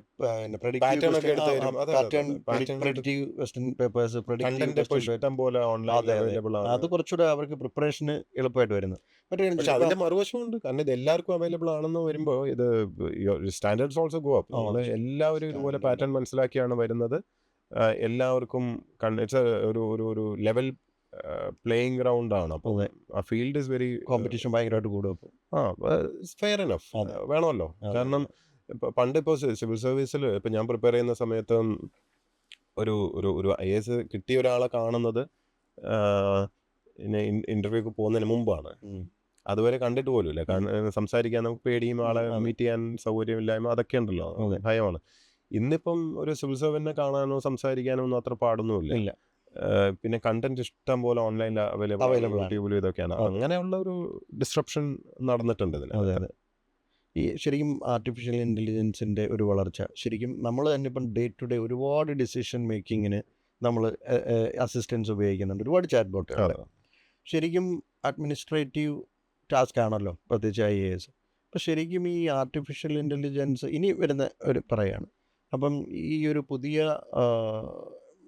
ആസ്പിരൻസ് അപ്പോൾ അങ്ങനെയുള്ള മേഖലകൾ, കാരണം അല്ലെങ്കിൽ കോച്ചിങ്ങുമായിട്ട് ബന്ധപ്പെട്ട് ആർട്ടിഫിഷ്യൽ ഇൻ്റലിജൻസ് കൂടുതൽ ഉപയോഗിക്കുക. ഇപ്പം പല മേഖലകളിലും AI കൂടെ നമ്മുടെ കൂടെ ഒരു കമ്പാനിയനായിട്ട് പോകേണ്ട ഒരു അവസ്ഥയുണ്ട്. അപ്പോൾ ശരിക്കും ഇനി ഫ്യൂച്ചറിൽ അഡ്മിനിസ്ട്രേഷനിലും ഒക്കെ ഈ ഒരു നമ്മളും പ്ലസ് AI അങ്ങനെ ഒരു ഇതിലേക്ക് പോവില്ലേ? ശരിക്കും കുറച്ചുകൂടെ ബെറ്റർ അല്ലേ അത്? തീർച്ചയായിട്ടും പ്രിപ്പറേഷൻ്റെ അവിടെ കേട്ടോ, ഞാൻ പറയാം ഈവൻ ഇൻ ഗവേണൻസിനകത്ത് അഡ്മിനിസ്ട്രേഷൻ എന്ന് പറഞ്ഞാൽ നിയമം നടപ്പിലാക്കുക എന്നുള്ളതാണ്. അതെ. നിയമവും ഒരു പ്രൊസീജിയറും നടപ്പിലാക്കുക എന്നുള്ളതാണ്. ഗവൺമെൻറ്റിൻ്റെ ഒരു പ്രത്യേകത എന്ന് പറഞ്ഞു കഴിഞ്ഞാൽ എല്ലാം ഇൻ റൈറ്റിംഗ് ആയിരിക്കണം എന്നുള്ളത്, വാക്കാലൊന്നുമില്ല. ഇല്ല.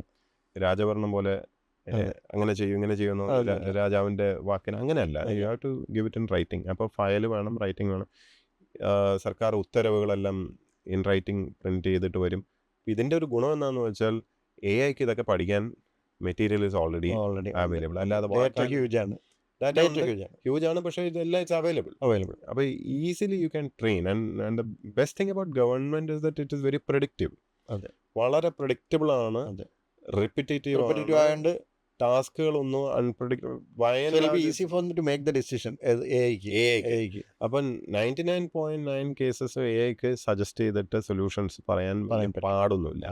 അപ്പോൾ ഇപ്പോൾ ഈ കാണുന്ന ഇത്രയും സ്റ്റാഫ്, സെക്രട്ടേറിയറ്റിനകത്ത് കാണുന്ന ഇത്രയും ആൾക്കാർ, അല്ലെങ്കിൽ ഡയറക്ടറേറ്റുകളിൽ കാണുന്ന ഇത്ര ആളൊന്നും സത്യത്തിൽ ഇനി ആവശ്യമില്ല. കാരണം AI തെറ്റില്ലാതെയും പറയും, ബയസില്ലാതെയും പറയും, കൈക്കൂലി മേടിക്കാതെ പറയും, സ്പീഡിൽ പറയും. സ്പീഡ് എന്ന് പറഞ്ഞാൽ സെക്കൻഡുകളിൽ പറയും. ഇപ്പോൾ ഫയൽ ഇത്രയും നീട്ടി കൊണ്ടുപോകേണ്ട കാര്യമൊന്നുമില്ല. നിങ്ങളിപ്പോൾ ഒരു പ്രശ്നവും കൊണ്ട് വന്നു കഴിഞ്ഞാൽ ആ പ്രശ്നം ഡ്രാഫ്റ്റ് സ്കാൻ ചെയ്ത് അപ്പം തന്നെ അതിനകത്ത് എടുത്തു കഴിഞ്ഞാൽ ഇവൻ അതിൻ്റെ പരിഹാരം പറയും. ഇത് വാലിഡേറ്റ് ചെയ്യാൻ വേണ്ടി സീനിയർ ലെവലിൽ ഒരു ഓഫീസറിൻ്റെ ആവശ്യമുള്ള 1-2 that is more than enough. അല്ലാതെ 10 പേരിങ്ങനെ നോക്കി ഫയലൊക്കെ കൊണ്ടുവന്ന് അതിൻ്റെ ഒന്നും ഇനി ആവശ്യമൊന്നുമില്ല.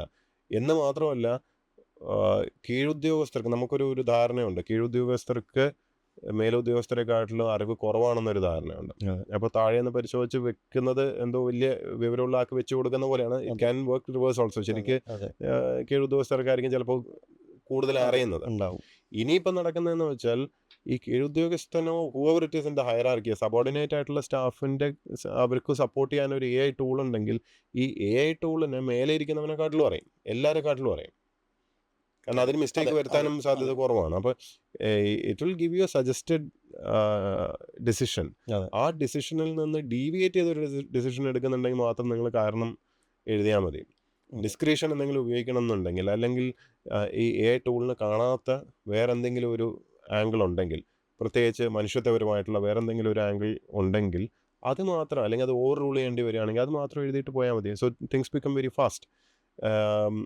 ഭാവിയിൽ ഈ സിവിൽ സർവീസിൻ്റെ ഈ വേഷവും ഇതിൻ്റെ സിസ്റ്റവും തന്നെ അതുകൊണ്ട് മാറും എന്നാണ് എനിക്ക് തോന്നുന്നത്.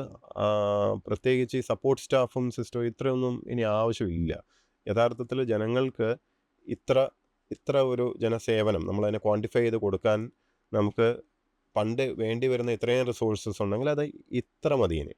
വളരെ തുച്ഛമായിട്ടുള്ള റിസോഴ്സ് ഉപയോഗിച്ച് വളരെ ചിലവ് ചുരുക്കി ജനങ്ങൾക്ക് ആ സർവീസ് കൊടുക്കാൻ പറ്റും. പക്ഷേ ഇതിന് വേണ്ടുന്നത് ഇച്ഛാശക്തിയോടുള്ള ഒരു റിഫോമാണ്. കാരണം ഇങ്ങനെയൊന്നും വേണ്ട, നമുക്ക് AI ടൂൾ ഉപയോഗിച്ചിട്ട് വളരെ പെട്ടെന്ന് ഇതിനുള്ള പരിഹാരം കണ്ടെത്താമെന്ന് പറഞ്ഞു കഴിഞ്ഞാൽ സ്റ്റാറ്റസ് കോ ഇഷ്ടപ്പെടുന്ന കുറേ പേരുണ്ട്. കൺവെൻഷനലായി പോയാൽ മതി അല്ലേ? കാരണം അവരുടെ വെസ്റ്റഡ് ഇൻട്രസ്റ്റിനകത്ത് പലതുണ്ട്.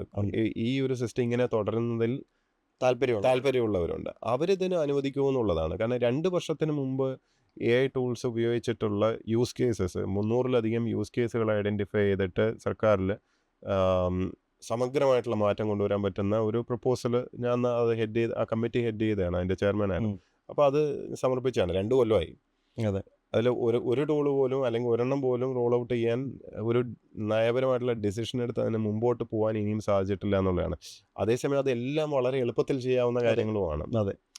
നേരത്തെ ഞാൻ പറഞ്ഞ പോലെ എല്ലാം റിപ്പിറ്റേറ്റീവാണ്.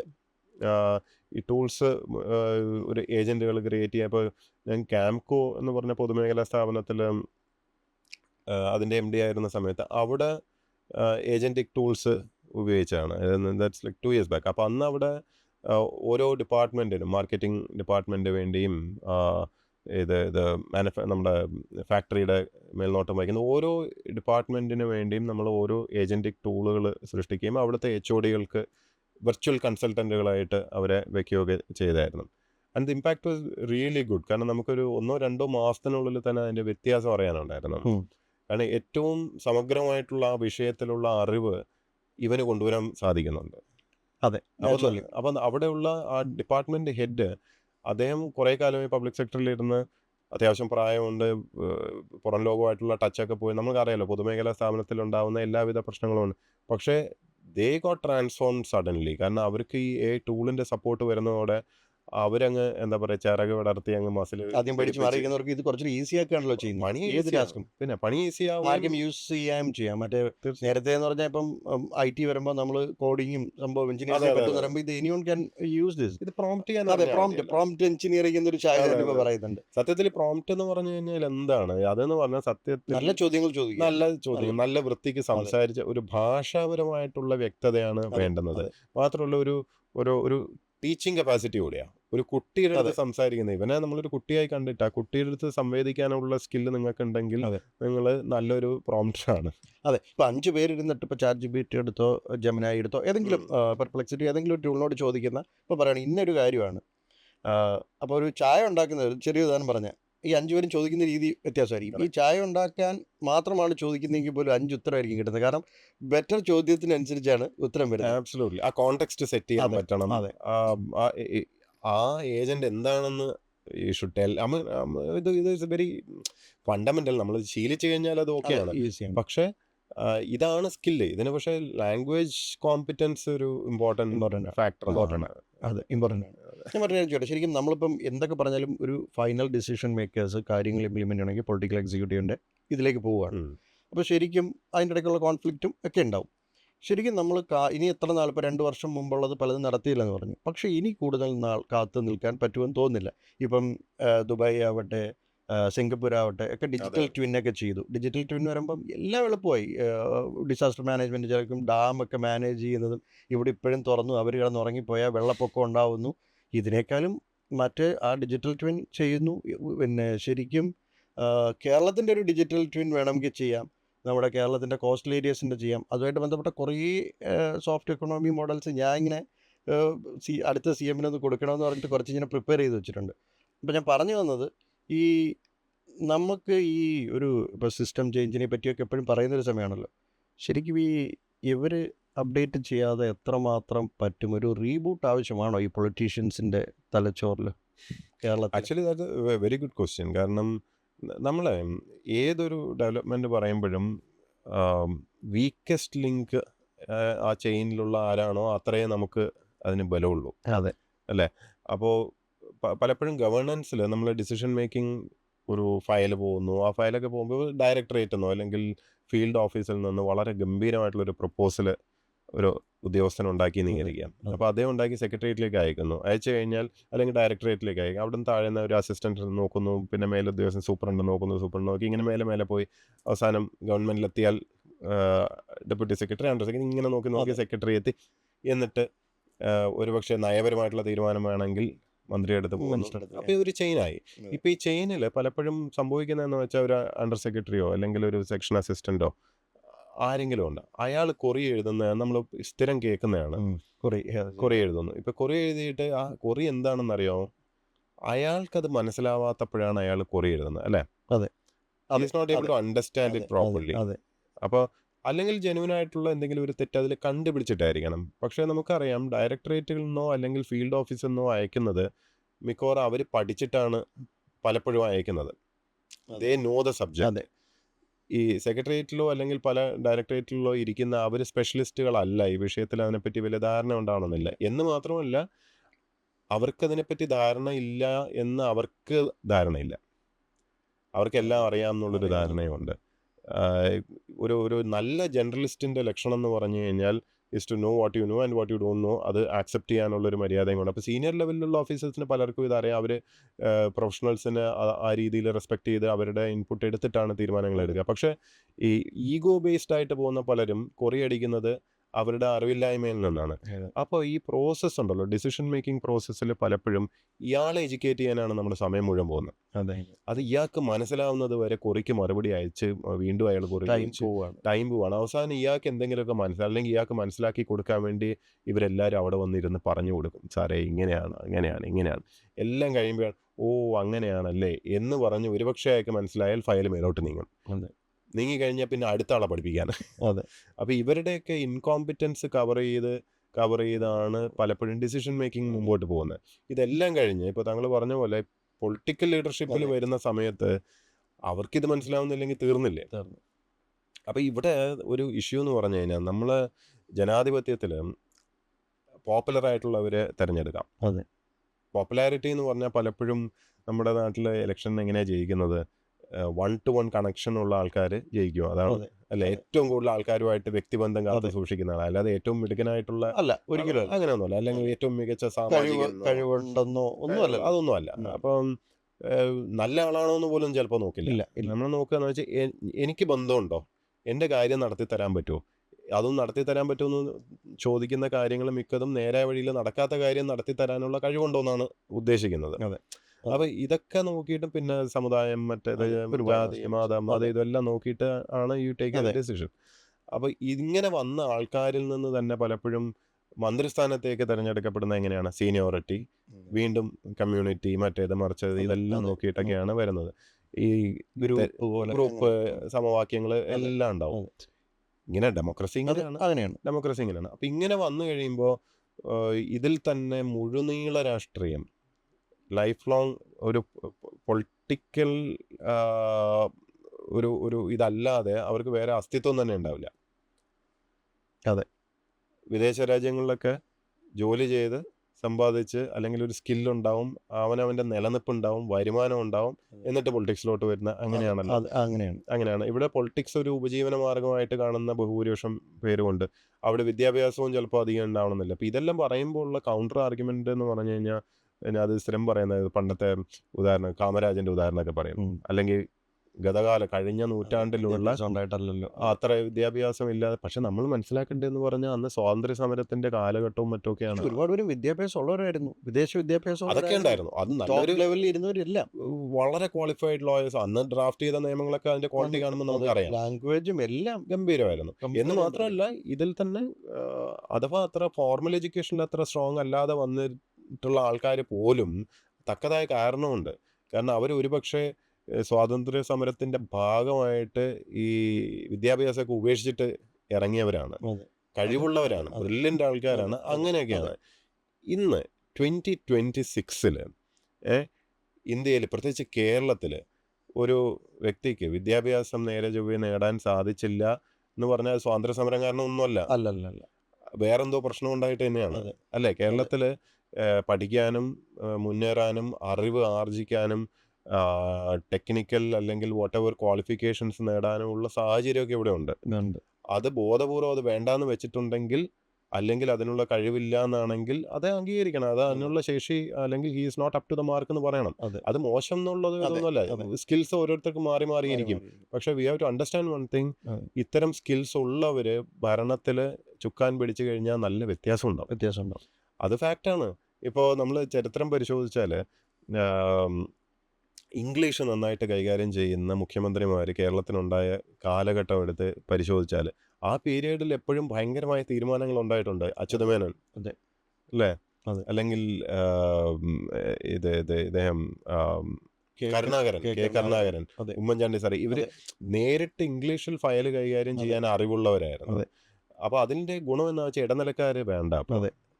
അല്ലെങ്കിൽ ഈ സ്റ്റാഫും ചുറ്റുമുള്ളവരും അല്ലെ ആരൊക്കെയോ ഒക്കെയാണ് പലപ്പോഴും തീരുമാനമെടുക്കുക. അല്ലെങ്കിൽ അവർ ട്രാൻസ്ലേറ്റ് ചെയ്ത് കൊടുക്കുക, അവർ പറയുന്നത് അങ്ങനെയൊക്കെ ആയിപ്പോകും. പല ഇത് എന്താ പറയുക, അറിവില്ലാത്ത ഈ മിനിസ്റ്റേഴ്സ് അവരുടെ ഫയലുകൾ കൈകാര്യം ചെയ്യുന്ന പല സ്റ്റാഫും ആണെന്ന് പലർക്കും അറിയാം. Which is actually sad. കാരണം നമുക്കറിയാം, ഒരു സെക്ഷൻ, ഒരു ഡിപ്പാർട്ട്മെന്റ് അല്ലെങ്കിൽ ഒരു വിഭാഗം ഇതിൻ്റെയൊക്കെ നോക്കുന്നത് ഇന്നാളാണ്, എല്ലാവർക്കും അറിയാം. അപ്പോൾ ആ മിനിസ്റ്റർ എന്ന് പറയുന്നത് വെറുതെ ഡമ്മി ആയി പോവാണ്.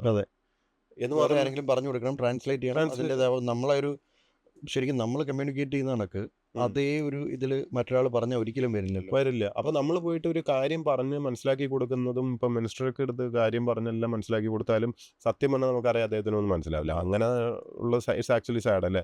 അപ്പോൾ തീരുമാനിക്കുന്ന വേറെ ആരെങ്കിലും ഒരു എർത്തായിട്ട് നിൽക്കുന്നത് ആളൊക്കെ ആയിരിക്കും. പക്ഷേ ഇവർ എന്താണ് അവർക്ക് അക്കൗണ്ടബിലിറ്റി ഇല്ല. ഇവർക്ക് എന്താണ് ഇത് ലേൺ ചെയ്തത്? ഇപ്പം it will be very easy. Lot of even AI tools ഉണ്ട്. ഇപ്പം 1-to-1 കോൺവെർസേഷൻ നടത്താൻ ചമ്മലുള്ളവരാണെങ്കിൽ ഉം. ഒറ്റയ്ക്ക് ആരും അറിയാതെ lot of AI tools are available. അവർക്ക് അത് ഉപയോഗിക്കാം. ഞാൻ എന്തായാലും ഈ ഫീൽഡിലുണ്ട്, എനിക്ക് എന്തായാലും സംസാരിക്കേണ്ടി വരും.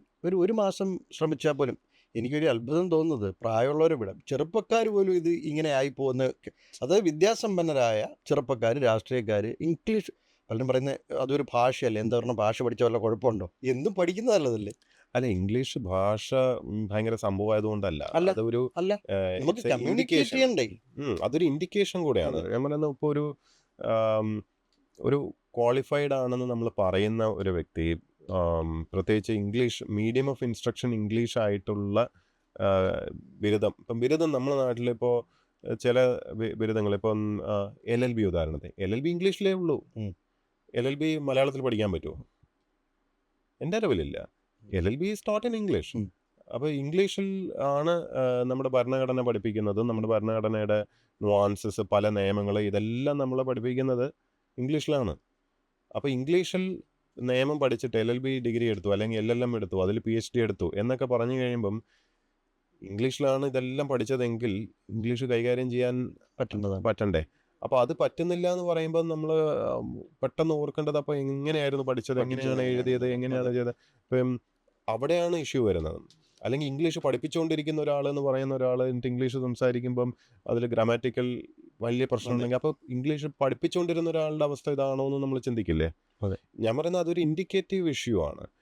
And I think you can get away with this എന്ന് പറയുമ്പം നമ്മുടെ സ്റ്റാൻഡേർഡ്സിനെ കുറിച്ച് നമ്മൾ എന്താണ് പറയുന്നത്, നമ്മൾ ഡിഗ്രിന്നോ PhDന്നോ ഇതെന്നൊക്കെ പറയുമ്പോൾ നമ്മൾ ആൻറ്റിസിപ്പേറ്റ് ചെയ്യുന്ന ഒരു ലെവൽ ഓഫ് കോമ്പറ്റൻസ് ഉണ്ടല്ലോ, അതില്ല എന്ന് നമ്മൾ മനസ്സിലാക്കേണ്ടി വരികയാണ്. Second thing and most important, നമ്മൾ ഭരണപരമായിട്ടുള്ളൊരു ആംഗിളിൽ ചിന്തിക്കുമ്പം അത്ര വലിയ ഇംഗ്ലീഷ് ഒന്നും പറഞ്ഞില്ലെങ്കിലും കുഴപ്പമൊന്നുമില്ല. പക്ഷേ ലോജിക്കലി ഡിസിഷൻ എടുക്കാൻ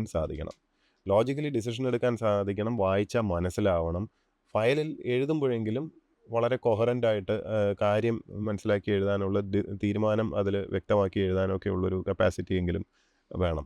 അവിടെ ഇടനിലക്കാരെ ആശ്രയിക്കാതെ സ്വന്തമായിട്ട് ഇതൊക്കെ ചെയ്യാനുള്ളൊരു ഇത് വേണം. അപ്പോൾ അവിടെയാണ് താങ്കൾ പറഞ്ഞ മറ്റേ ഒരു ഇത് വരുന്നത്, ഇതൊക്കെ പഠിച്ചെടുക്കാവുന്നതല്ലേ, ഒരു എഫേർട്ട് ഇട്ടുകൂടെ എന്നുള്ളത്. ആ എഫേർട്ട് ഇടുന്നില്ല എന്നുള്ളതാണ് നമ്മളെ വിഷമിപ്പിക്കുന്നത്.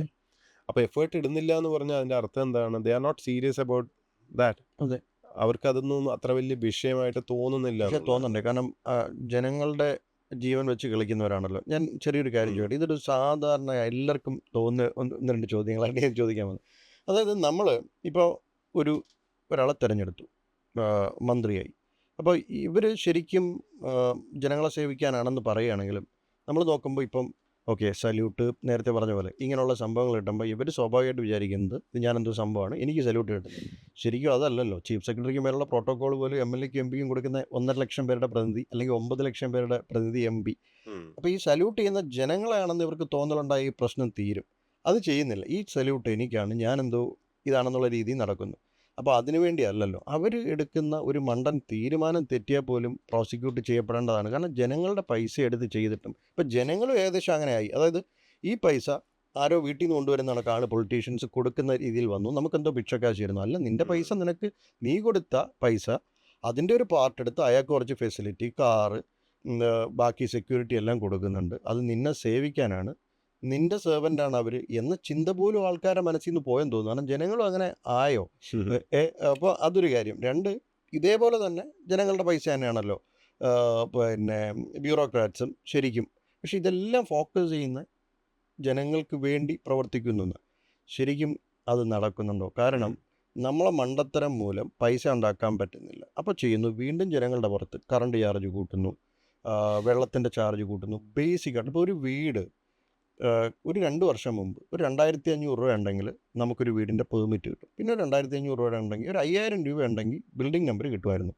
ഇപ്പോൾ ഒരു 2000 square feet from beginning to ഇവിടം വരെ എത്തുമ്പോൾ 50,000 രൂപയാവുന്നു. എത്ര ടൈംസാണ് 3-4 വർഷത്തിന്? സാധാ മനുഷ്യർ ഇതിനൊന്നും ഒരു യൂണിയൻ ഉണ്ടാക്കിയിട്ട് സമരം ചെയ്യാനില്ലാത്തതുകൊണ്ട് ഓരോ വ്യക്തികൾക്ക് പറ്റുന്നതാണ്. അതുകൊണ്ടാണ് പ്രശ്നം ഉണ്ടാവാത്തത്. ശരിക്കും എന്തുകൊണ്ടാണ് ഇവർക്ക് എന്തെല്ലാം സാധ്യതകളുണ്ട് ലേറ്റസ്റ്റ് ആയിട്ട്? എന്തുകൊണ്ട്? ഇപ്പം ഞാൻ ചോദിക്കുന്നത്, ഇപ്പം നമ്മൾ IAS ശരിക്കും IAS ഇത്രയും പേരുണ്ടല്ലോ. നമ്മളിത് നമ്മളെല്ലാം കൂടി ബ്രെയിൻ സ്റ്റോം നടത്തേണ്ടതാണ്. എന്നിട്ട് ബ്രെയിൻ സ്റ്റോം ചെയ്തിട്ട് ഇപ്പം ഇൻഡിവിജ്വലായിട്ട് കൊടുക്കുന്ന കാര്യങ്ങൾ പോലും നടക്കുന്നില്ല എന്ന് പറയുന്നത്. എങ്കിലും ഞാൻ ചോദിക്കാതെ ഞാൻ ചിന്തിച്ചു പോവാ. ബ്രെയിൻ സ്റ്റോം ചെയ്യുന്നു, കോൺസ്റ്റൻ്റ് ആയിട്ട് മേലേക്ക് അവരെ അറിയിക്കുന്നു ഈ ഐഡിയാസ് വെച്ച്. കാരണം ഈ ഭരണകർത്താക്കൾ ഭരിക്കുന്നത് ഈ വളരെ കൊച്ചു കുട്ടികൾ പോലും എത്രയോ കഴിവുള്ളവരാണ്. ഇവരെയൊക്കെയാണ് ഭരിക്കുന്നതെന്ന് പറയുന്നത്. അപ്പോൾ അതിനനുസരിച്ച് അപ്ഡേറ്റഡ് ആകുന്നില്ല. അപ്പം എങ്ങനെ നമുക്ക് ഈ ഒരു സിസ്റ്റം ചേഞ്ചിന് സിവിൽ സർവീസുകാർക്ക് ഇത്രയും പേരുണ്ടല്ലോ, ശരിക്കും നിങ്ങളാണല്ലോ ഭരിക്കുന്നവർ, നിങ്ങൾക്ക് ഇതേ ചോദ്യങ്ങൾ തോന്നുമെന്നറിയാം, പക്ഷെ നമ്മൾ അധികാരത്തിന് പുറത്തുള്ളവരാണല്ലോ. ഇതൊരു ജനങ്ങളുടെ ചോദ്യമാണ്. ഇതിന് നമുക്ക് എന്താണ് ശരിക്കും ചെയ്യാൻ പറ്റുക? നമ്മളിപ്പോൾ തന്നെ നോക്കൂ, കേരളം സൗത്ത് ഇന്ത്യയിലെ ഏറ്റവും ചെറിയ എക്കോണമി, ഇപ്പോഴും 11 lakhs crore ഉള്ളൂ. അതിൽ 6 ലക്ഷം കോടി കടവുമുണ്ട്. എന്തുകൊണ്ട് സൗത്ത് ഇന്ത്യയിൽ നമുക്ക് എവിടെയാണ് കുറവുള്ളത്? ഇത്രയുമുള്ള ലോകത്തെ ഏറ്റവും വലിയ ബ്രെയിൻ എക്സ്പോർട്ടറാണ് നമ്മൾ. ബ്രെയിനിനെ ഉണ്ടാക്കുന്നു, അയക്കുന്നു. അപ്പോൾ ഒരു സ്ഥലത്ത് നെല്ലൊരു ഒഴിഞ്ഞു പോകുന്ന സ്ഥലം ഗോഡ്സ് ഓൺ കൺട്രി അല്ലല്ലോ, ഒഴിഞ്ഞു പോകുന്ന സ്ഥലം ഇങ്ങോട്ട് അട്രാക്ട് ചെയ്യാൻ പറ്റുന്നില്ല.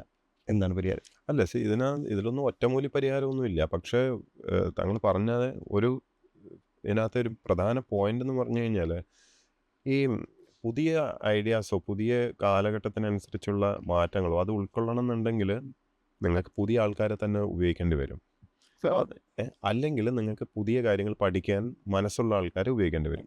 ഇപ്പോൾ പ്രായം ഒരു വലിയ വിഷയമല്ല. ശരിക്കും നല്ല പ്രായമായവരും വളരെ അപ്ഡേറ്റഡ് ആയി നിൽക്കുന്ന ആൾക്കാരുണ്ട്. പക്ഷെ അപ്ഡേറ്റഡ് അല്ലാത്ത ഒരാൾ മിനിമം നേരത്തെ പറഞ്ഞ പോലെ ഒരു എഫേർട്ട് ഇടാൻ മനസ്സില്ലാത്ത ആൾക്കാർ, അവർ സംതൃപ്തി അവർക്ക് എന്തിലാണെന്ന് നേരത്തെ പറഞ്ഞ പോലെ കൊടിയും വടിയും സല്യൂട്ടും സാധനവും പിന്നെ ചെറിയ നക്കാപ്പിച്ച സൗകര്യങ്ങൾ, ഈ പാരഫെർണേലിയ, എന്തെങ്കിലുമൊക്കെ ചെറുകിട അഴിമതി, ഇതിൽ സംതൃപ്തി അടഞ്ഞു പോകുന്ന ആൾക്കാർ, they are not even ambitious in that sense. ഞാൻ പറയാം, നമ്മൾ നോക്കേണ്ടത് മറ്റ് സംസ്ഥാനങ്ങളെ വളർച്ചയെ പറ്റിയൊക്കെ നമ്മൾ സംസാരിക്കുമ്പോൾ അവിടെ ഒന്ന് നോക്കൂ. അവിടെയുള്ള ഇപ്പം തിരഞ്ഞെടുക്കപ്പെടുന്നത് ഈ പറഞ്ഞുകൊണ്ട് പോപ്പുലാരിറ്റിയുടെ ബേസിസിലായിരിക്കാം. ഇപ്പം MLA-മാരോ MP-മാരോ ഒക്കെ കൂട്ടത്തോടെ തിരഞ്ഞെടുക്കപ്പെട്ട് വരുന്നു. ശരി, എഗ്രീഡ്.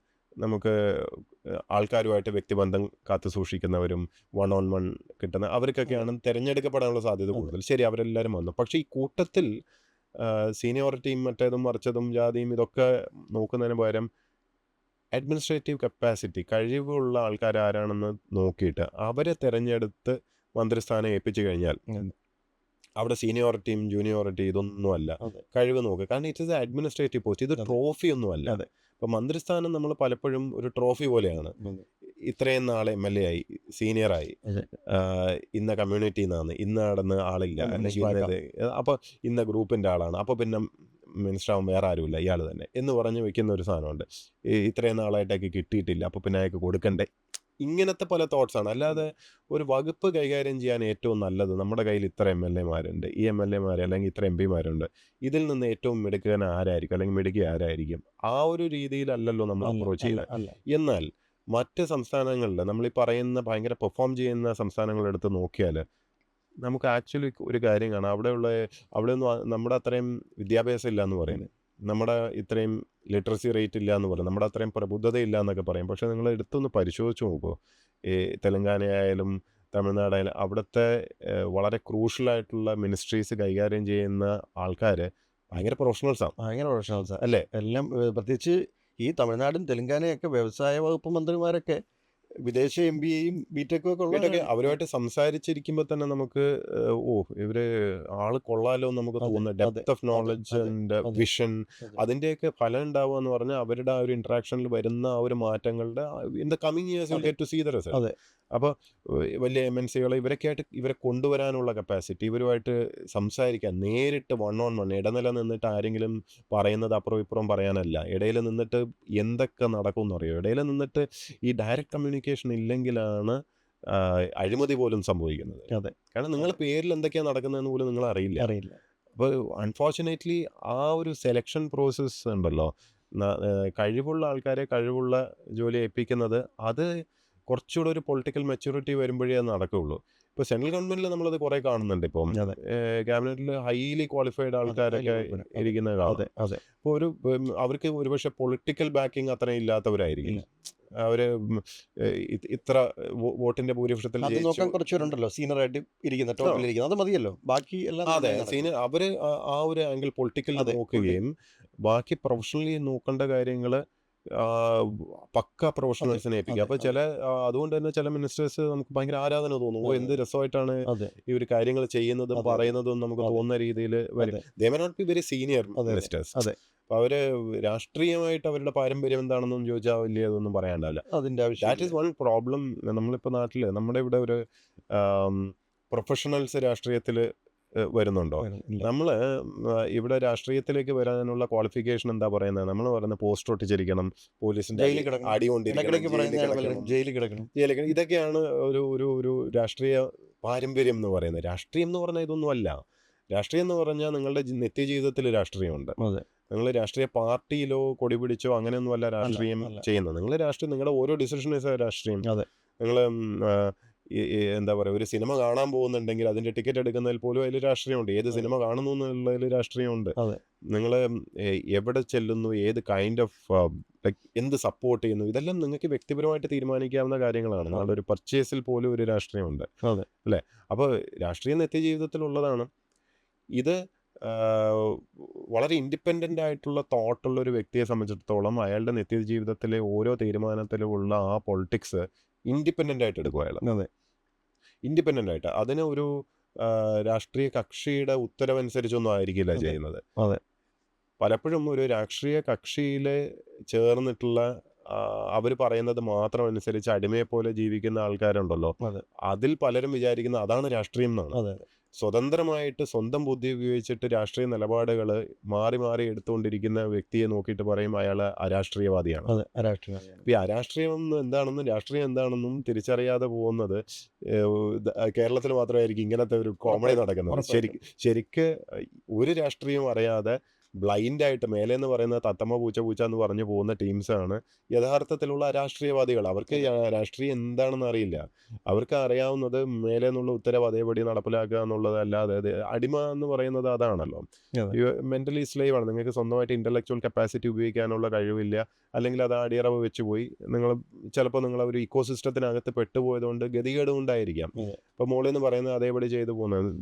ആ ഒരു ഒരു ഒരു കൾച്ചർ, സബ് കൾച്ചർ കേരളത്തിൽ കുറച്ച് അമിതമായി പോയതുകൊണ്ട് ആണ് ഈ ഒരു പ്രോബ്ലം എന്നാണ് എനിക്ക് തോന്നുന്നത്. സോ അതെ പൊളിറ്റിക്കൽ എക്സിക്യൂട്ടീവ്, അതെ the question which you asked അതെ ഇസ് ബേസിക്കലി പൊളിറ്റിക്കൽ എക്സിക്യൂട്ടീവിൻ്റെ കോമ്പറ്റൻസ് വർദ്ധിക്കണം അതെ എന്നുള്ളതാണ്. അതിന് പ്രൊഫഷണൽസ് വരണം ശരിക്കും. അതെ സ്വന്തമായിട്ട് തൊഴിലും വരുമാനവും സ്കില്ലും ഒക്കെ ഉള്ള ആൾക്കാരെ രാഷ്ട്രീയത്തിലേക്ക് ആകർഷിച്ചിട്ട് കൊണ്ടുവരണം. പക്ഷേ പൊളിറ്റിക്സിനകത്ത് ഓൾറെഡി ഉള്ള ആൾക്കാർക്ക് ഇതൊരു റിസ്ക് ആയിട്ടാണ് തോന്നുന്നത്. അതെ അവർക്ക് ഇഷ്ടമല്ല, അതെ വലിയ അതെ കഴിവുള്ളവരൊന്നും കയറി വരുന്നത് അവർക്ക് ഇഷ്ടമല്ല. അല്ല അപ്പോൾ അവരെന്ത് ചെയ്യുന്നു വെച്ചാൽ ഇങ്ങനെയുള്ള ആരെങ്കിലുമൊക്കെ വരുമ്പോൾ അപ്പം തന്നെ അവരെ ഓടിക്കാനുള്ള മാർഗങ്ങൾ നോക്കും. നോക്കും. അതെ അതെ അതെ ശരി. അതാത് പാർട്ടിക്കകത്തുള്ളവർ അത് തന്നെ അത് അതെ നോക്കിക്കോളും. നോക്കിക്കോളും. അല്ല ശരിക്കും നമ്മളിപ്പോൾ മറ്റ് സ്റ്റേറ്റുകൾ ഇപ്പം ഞാൻ പറയുന്നത് നമ്മളിപ്പം ഇപ്പം തന്നെ പലയിടത്തും ഇപ്പം God's own country old's own country ആയിക്കൊണ്ടിരിക്കുക എന്ന് പറയും. കുട്ടികൾ പണ്ട് പോയിരുന്നത് ജോലിക്ക് പോയിരുന്നു. അപ്പം ഞാനും മാനേജ്മെൻറ്റൊക്കെ കഴിഞ്ഞിട്ട് നേരെ ബാംഗ്ലൂരേക്ക് പോകുന്നു. കാരണം ഇവിടെ ഒരു ജോബ് ഇല്ല. അപ്പം അങ്ങനെ നോക്കുന്നിടത്തുനിന്ന് ഇപ്പം പഠിക്കാൻ വേണ്ടി ഭയങ്കരമായിട്ട് പോകുന്നു. 10, 30, 40 ലക്ഷം രൂപ ലോൺ എടുത്ത് ലോൺ പാവപ്പെട്ട എടുത്തു. കുട്ടികൾ പോലും യു കെയിൽ പോകുന്നു. വീണ്ടും നമ്മളെ ഇക്കോണമിയിൽ നിന്ന് പുറത്തേക്ക് പോവുകയാണ്. അതെ ഇങ്ങോട്ടേക്ക് പുതുതായിട്ട് കൊണ്ടുവരാതെ ഇവിടെ തന്നെ കിടന്ന് ഗവൺമെൻറ് ഉദ്യോഗസ്ഥർക്ക് കൊടുക്കുന്നു, അവർ GST കുറച്ച് ചെയ്യുന്നു, ഇവിടെ ബാക്കി പൈസ പോവുകയും ചെയ്യുന്നു. ഈ എക്കോണമിയിലേക്ക് കൊണ്ടുവരാനുള്ള ഐഡിയാസ് ഒരു കാരണവശാലും നോക്കുന്നില്ല. ഈ ബേസിക് ആയിട്ടുള്ള നാളെ കറണ്ട് ചാർജ് കൂട്ടാം ഇതേയുള്ള അല്ലാതെ ബേസിക് ആയിട്ടുള്ള മണ്ടത്തരങ്ങളല്ലാതെ ഒരു കാര്യവും ചെയ്യും. എന്തുകൊണ്ടാണ് ക്രിയേറ്റീവായിട്ട് എന്തെല്ലാം ചെയ്യാൻ പറ്റും ഒരുപാട്. ഇപ്പോൾ ഈവൻ നമ്മളിപ്പം നോക്കുകയാണെങ്കിൽ നമ്മുടെ പോർട്ട് ഇത് വന്നിട്ട് തന്നെ അതിൻ്റെ ബെനിഫിറ്റ് തമിഴ്നാട് കൊണ്ടുപോകുന്നു. ഇതിപ്പം വരും അതൊരു ട്രാൻസിറ്റ് ഫോർസൈറ്റോടെ പോർട്ടായി പ്ലാൻ ചെയ്യണമായിരുന്നു. അതിനുള്ള ഇൻഫ്രാസ്ട്രക്ചർ ഇല്ലാത്തൊരു സാധനം കൊണ്ടുവച്ചു. അപ്പം നമുക്ക് ഇനി ഇതൊന്നും അല്ലാതെ തന്നെ ആർട്ടിഫിഷ്യൽ ഇൻ്റലിജൻസ് ബേസ്ഡ് ആയിട്ട് ചെയ്യാവുന്ന കാര്യങ്ങൾ ഇപ്പം നമ്മൾ നോക്കൂ. ലോകത്തെ സെക്കൻഡ് ലാർജസ്റ്റ് ഗൂഗിളിൻ്റെ ഇൻവെസ്റ്റ്മെൻറ്റ് സിലിക്കോൺ വാലി കഴിഞ്ഞാൽ ആന്ധ്രയിൽ വന്നു, ഡേറ്റാ സെൻറ്റർ തുടങ്ങി. അത് ശരിക്കും ഒരു 4 കൊല്ലത്തിന് അവിടെ കൊണ്ടുവരാൻ പോകുന്ന ഇക്കോണമിയിലേക്ക് വരാൻ പോകുന്ന പൈസ നമുക്ക് ചിന്തിക്കാൻ പറ്റത്തില്ല. എന്തുകൊണ്ട് നമ്മൾ ഈ പുതിയ അതായത് നമുക്ക് കുറേ സോഫ്റ്റ് എക്കണോമി മോഡൽസ് ആണ് കേരളത്തിന് പറ്റുക, വലിയ ലാൻഡൊന്നും ഇല്ലാത്തതുകൊണ്ട്. അപ്പം നമ്മളപ്പം പറയും ഇവിടെ ചെറിയ സ്റ്റേറ്റാണ്, രാവിലെ എണീറ്റ് മറ്റവർ തന്നില്ല എന്ന് പറഞ്ഞിരിക്കാതെ ഇപ്പം നമുക്കൊരു 100 സ്ക്വയർ ഫീറ്റിൻ്റെ ഇത് സത്യത്തിൽ പറഞ്ഞ ചെറിയ സ്റ്റേറ്റ് കേൾക്കുമ്പോൾ ചിരിയാ വരിക. കാരണം ദുബായ് എത്ര ഉണ്ട്, പിന്നെ സിംഗപ്പൂർ സിംഗപ്പൂർ എത്ര ഉണ്ട്, എത്രയുണ്ട്? ഒരു ജില്ലയുടെ അത്ര ഇല്ലാത്തവരുണ്ടാക്കുമ്പോൾ അത് പറയുന്നു. ഇപ്പം നമുക്കൊരു 100 സ്ക്വയർ ഫീറ്റ് ബിൽഡിംഗ് എനിക്ക് കിട്ടി, എൻ്റെ അച്ഛനൊരു പാവപ്പെട്ടയാണ്, എനിക്ക് അത്രയും കിട്ടിയെന്ന് വെക്കുക, ഒരു ഉദാഹരണം പറയാം. അപ്പം ഞാൻ രാവിലെ എണീറ്റ് എന്ന് പറയുന്നത് അവൻ 5000 സ്ക്വയർ ഫീറ്റിനാണ് അവൻ അച്ഛൻ കൊടുത്തവൻ്റെ രക്ഷപ്പെട്ടെന്നുള്ളത്. ഈ 100 സ്ക്വയർ ഫീറ്റ് വെച്ച് നിനക്ക് എന്ത് ചെയ്യാൻ പറ്റുമെന്ന് ചിന്തിക്കണ്ടേ? അങ്ങനെ ചെയ്യാതെ രാവിലെ എണീറ്റിരുന്ന് മറ്റുള്ളവരുടെ കുറ്റം പറഞ്ഞുകൊണ്ടിരിക്കുക എന്ന് പറഞ്ഞാൽ എന്നെ കൊണ്ട് കൊള്ളില്ലെന്നല്ലേ? അബ്സല്യൂട്ട്ലി. അതായത് നമ്മള് നമ്മുടെ തെറ്റുകുറ്റങ്ങളെ കവറപ്പ് ചെയ്യാനാണ് പ്രധാനമായിട്ടും സമയം ചെലവഴിക്കുന്നത്. എങ്ങനെ നന്നാവും, എപ്പം ശരിയാവുമെന്ന് ചോദിച്ചാൽ ഞാൻ പറഞ്ഞ fundamental question is will you accept that there is A problem. അതെ, ഒരു പ്രശ്നമുണ്ട് എന്നൊന്ന് അംഗീകരിക്കുക, ചെയ്താലേ നമുക്ക് ഇമ്പ്രൂവ് ചെയ്യാൻ പറ്റും. എന്നാലല്ലേ പറ്റുള്ളൂ. പക്ഷെ നമ്മൾ ഇവിടെ ശ്രദ്ധിച്ചറിയാം, എന്തെങ്കിലും ഒരു പ്രശ്നം ചൂണ്ടിക്കാണിക്കുന്നത് തന്നെ മഹാ അപരാധമാണ്. അതെ, അയ്യോ അത് കേരള വിരുദ്ധമായി പോയി, അതെ. ഉടനെ ഒരു ബന്ധമില്ലാത്ത വർത്തമാനങ്ങൾ പറഞ്ഞു. നിങ്ങൾ ചൂണ്ടിക്കാണിച്ചു കഴിഞ്ഞാൽ നിങ്ങളെ ചാപ്പ കുത്തും, നിങ്ങളെ സംഖ്യയാക്കും, നിങ്ങളെ കൊങ്ങിയാക്കും, നിങ്ങളെ എന്തെങ്കിലുമൊക്കെ ആക്കിക്കളയും. You are not suppose to even speak. അതെ, ഈ സത്യം പറയാൻ പാടില്ല എന്നുള്ളത്. സത്യം കവറപ്പ് ചെയ്തിട്ട് നമ്മൾ PR ബേസ്ഡ് ആയിട്ടുള്ള ഗവേണൻസിലേക്ക് പോയി കഴിയുമ്പോൾ ഉള്ളൊരു പ്രശ്നമാണിത്. നിങ്ങൾക്ക് ഇമേജ് മാനേജ്മെൻറ്റ് മതിയോ യാഥാർത്ഥ്യം വേണോ എന്നുള്ളതൊരു ചോയ്സാണ്. നമുക്ക് നമ്മുടെ മുമ്പിൽ കണക്കുകളുണ്ട്, സ്റ്റാറ്റിസ്റ്റിക്സ് ഉണ്ട്. സ്റ്റാറ്റിസ്റ്റിക്സ് എന്താണ് കാണിക്കുന്നത്? കേരളത്തിൽ നിന്ന് ഇപ്പോൾ അറൗണ്ട് 0.7% ആണ് എല്ലാ വർഷവും പുറത്തേക്ക് പോകുന്ന പോപ്പുലേഷൻ്റെ 0.7 എന്ന് പറഞ്ഞാൽ സബ്സ്റ്റാൻഷ്യൽ. ഇത്രയും പേരാണ് പഠിക്കാനെന്നും പറഞ്ഞ് പുറത്തു പോകുന്നതും അവർ ആ വഴി PR നോക്കി അങ്ങനെയാണ് പോകുന്നത്, അല്ല ആരും തിരിച്ചു വരാൻ വേണ്ടി പോകുന്നതല്ല. അപ്പോൾ പണ്ട് കാലത്തെ മൈഗ്രേഷൻ വളരെ വിഭിന്നമായിട്ടുള്ളൊരു കൈൻഡ് ഓഫ് മൈഗ്രേഷനാണ് ഈ നടക്കുന്നത്. അതായത് പ്രൊഡക്റ്റീവ് ഏജിൽ ഉള്ള ആൾക്കാർ 18 വയസ്സിന് ശേഷം ശരിക്കും ഇൻകം ഉണ്ടാക്കുന്ന ഇക്കണോമിക് ആക്ടിവിറ്റിയിലേക്ക് ഏർപ്പെടുന്ന ആ പോപ്പുലേഷനാണ് പുറത്തോട്ട് 0.7 വെച്ച് പോകുന്നത്. ഏറ്റവും കഴിവുള്ളവരും എഡ്യൂക്കേറ്റഡ് ആയിട്ടുള്ള അവരൊക്കെയാണ് ഓടിപ്പോകുന്നത്. അപ്പോൾ ഇവർ ഈ ഹയർ എഡ്യൂക്കേഷൻ എന്ന് പറഞ്ഞ് അങ്ങ് പോവാണ്.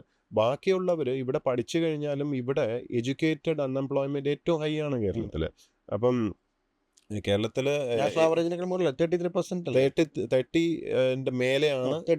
സ്ത്രീകളുടെ ഇടയിൽ അൺഎംപ്ലോയ്മെൻറ്റ് 47%, അതായത് ഏതാണ്ട് 50% അൺഎംപ്ലോയ്മെൻ്റ് ആണ് ഇവിടെ. അപ്പോൾ അതായത് വിദ്യാഭ്യാസം നേടിക്കഴിഞ്ഞാൽ നിങ്ങൾക്ക് ഇവിടെ ജോലി ഉണ്ടാവില്ല. വിദ്യാഭ്യാസം ഉണ്ട്, ശരി, അങ്ങനെയാണെങ്കിൽ നിങ്ങൾ പുറത്തോട്ട് പൊക്കോണം, കാരണം ഇവിടെ ജോലി എന്തായാലും ഇല്ല. അപ്പോൾ കൗണ്ടർ അന്നേരം നമുക്ക് പറയാം, മണ്ടം കൗണ്ടർ കേൾക്കുമ്പോഴാണ് നമുക്ക് ഈ സത്യത്തെ നിഷേധിക്കുന്നത് മനസ്സിലായി. 0.7% എന്ന് പറഞ്ഞ സബ്സ്റ്റാൻഷ്യൽ നമ്പറാണ്. പക്ഷേ ഇവർ കൗണ്ടർ എന്താ പറയാന്നറിയോ? അതൊന്നും വലിയ പ്രശ്നമൊന്നുമില്ല, UP നിന്നും ബീഹാറിൽ നിന്നും പോയി എണ്ണം എടുത്ത് നോക്കുമെന്ന്. UPയും ബീഹാറും ഒക്കെ എന്താ പോപ്പുലേഷൻ, പക്ഷേ ഇവിടെ കേരളം എന്ന് പറഞ്ഞാൽ വെറും 3 കോടി പോപ്പുലേഷൻ, 21 കോടി ഒക്കെ ഉള്ള UP ആയിട്ട് കമ്പയർ. അവിടുത്തെ ടോട്ടൽ നമ്പർ എടുത്തിട്ട് പറയാം, ആ നമ്പർ പോലും നമുക്ക് കമ്പയർ ചെയ്യാൻ പറ്റുന്ന നമ്പറാണ്, നമ്മളെക്കാട്ടിലും കുറച്ചധികമേ ഉള്ളൂ. നമ്മുടെ ഇവിടുത്തെ ശതമാനം വെച്ച് നോക്കുമ്പോൾ 0.7, അതായത് പോപ്പുലേഷൻ്റെ ഒരു സബ്സ്റ്റാൻഷ്യൽ ചങ്കാണ് പോകുന്നത്. ഇത് നമ്മളത് നിഷേധിച്ചിട്ട് ആരെയാ പറ്റിക്കാൻ നോക്കുന്നത്? ഏറ്റവും കൂടുതൽ റവന്യൂവും ഇക്കണോമിക് ആക്ടിവിറ്റിയിൽ പങ്കാളിയും ആവേണ്ട ആ പോപ്പുലേഷനാണ് ഈ പോകുന്നത്. നമ്മുടെ ഓൾറെഡി ഏജിങ് പോപ്പുലേഷനാണ് നമുക്കറിയാം. നമ്മളെ ഈ കണക്കുകൾ പ്രകാരം 2036 ആകുമ്പോഴേക്ക് നമ്മുടെ പോപ്പുലേഷൻ്റെ 23% 60 വയസ്സിന് മേലെയുള്ളവരായിരിക്കും. അതായത് ജനിക്കുന്ന കുട്ടികളെക്കാട്ടിലും വൃദ്ധന്മാരുള്ളൊരു സമൂഹമായിട്ട് നമ്മൾ മാറാൻ മാറാൻ ഓൾറെഡി മാറിയെന്ന് തോന്നുന്നു. അതായത് വൃദ്ധരുടെ എണ്ണം വർദ്ധിക്കും തോറും, വൃദ്ധർ മോശമായിട്ടല്ല, അവരുടെ പ്രൊഡക്റ്റീവ് ഇത് കഴിഞ്ഞിട്ട് now then they need assisted living, മറ്റേത് മറിച്ചൊക്കെയാണ്. അപ്പോൾ അത്തരം പ്രയോറിറ്റീസിലേക്ക് പോലും നമ്മൾ നോക്കുന്നില്ല. ശരിക്കും ആലോചിച്ച് നോക്കൂ, ഇപ്പം നമ്മളെയൊക്കെ പലരുടെയും വീടുകളിൽ പ്രായമായ അച്ഛനും അമ്മയും അവരെ നോക്കാൻ വേണ്ടിയുള്ളൊരു ബുദ്ധിമുട്ടും ഇതൊക്കെയാണ്. ഇതിൽ തന്നെ മക്കൾ പലരും പുറത്തു പോകുന്നു, അവർക്കിവിടെ ജോലി ഇല്ലല്ലോ, അപ്പോൾ അവർ പുറത്ത് പോയി ജോലി ചെയ്യേണ്ടി വരികയാണ്. പ്രായമായ അച്ഛനമ്മ ഒറ്റയ്ക്ക് നിൽക്കുകയാണ്. അത് ഉണ്ടാക്കുന്ന സോഷ്യൽ ഇഷ്യൂസ് വേറെ. ഇവരെ നോക്കാൻ വേണ്ടി ഹോം നേഴ്സും മറ്റേത് മറിച്ചൊക്കെ വെച്ചിട്ട് വേണം അഡ്ജസ്റ്റ് ചെയ്യാൻ. ഹോം നേഴ്സ് സിസ്റ്റം അതിപ്പോഴും ഇവിടെ സ്ട്രീം ലൈൻഡ് ആണോ? അസിസ്റ്റഡ് ലിവിംഗ് എന്ന് പറഞ്ഞൊരു സിസ്റ്റം ഹൈ പ്രയോറിറ്റി ആയിട്ട് വരേണ്ട കേരളത്തിൽ ആ ഒരു ഭാഗത്ത് അതിനെപ്പറ്റി എന്തെങ്കിലും റെഗുലേഷൻ ഉണ്ടോ? അതിനെപ്പറ്റി എന്തെങ്കിലും ട്രെയിനിങ് ഉണ്ടോ? സർട്ടിഫിക്കേഷൻ ഉണ്ടോ? ഗവൺമെൻറ് സൈഡിൽ നിന്ന് എന്തെങ്കിലും സപ്പോർട്ട് ഉണ്ടോ? കാരണം ഈ ഒരു ഹോം നേഴ്സിനെയോ ഇതൊക്കെ സപ്പോർട്ട് സിസ്റ്റം നമ്മൾ വീട്ടിൽ വെക്കുന്നുണ്ടെങ്കിൽ അതിന് പൈസ വേണം.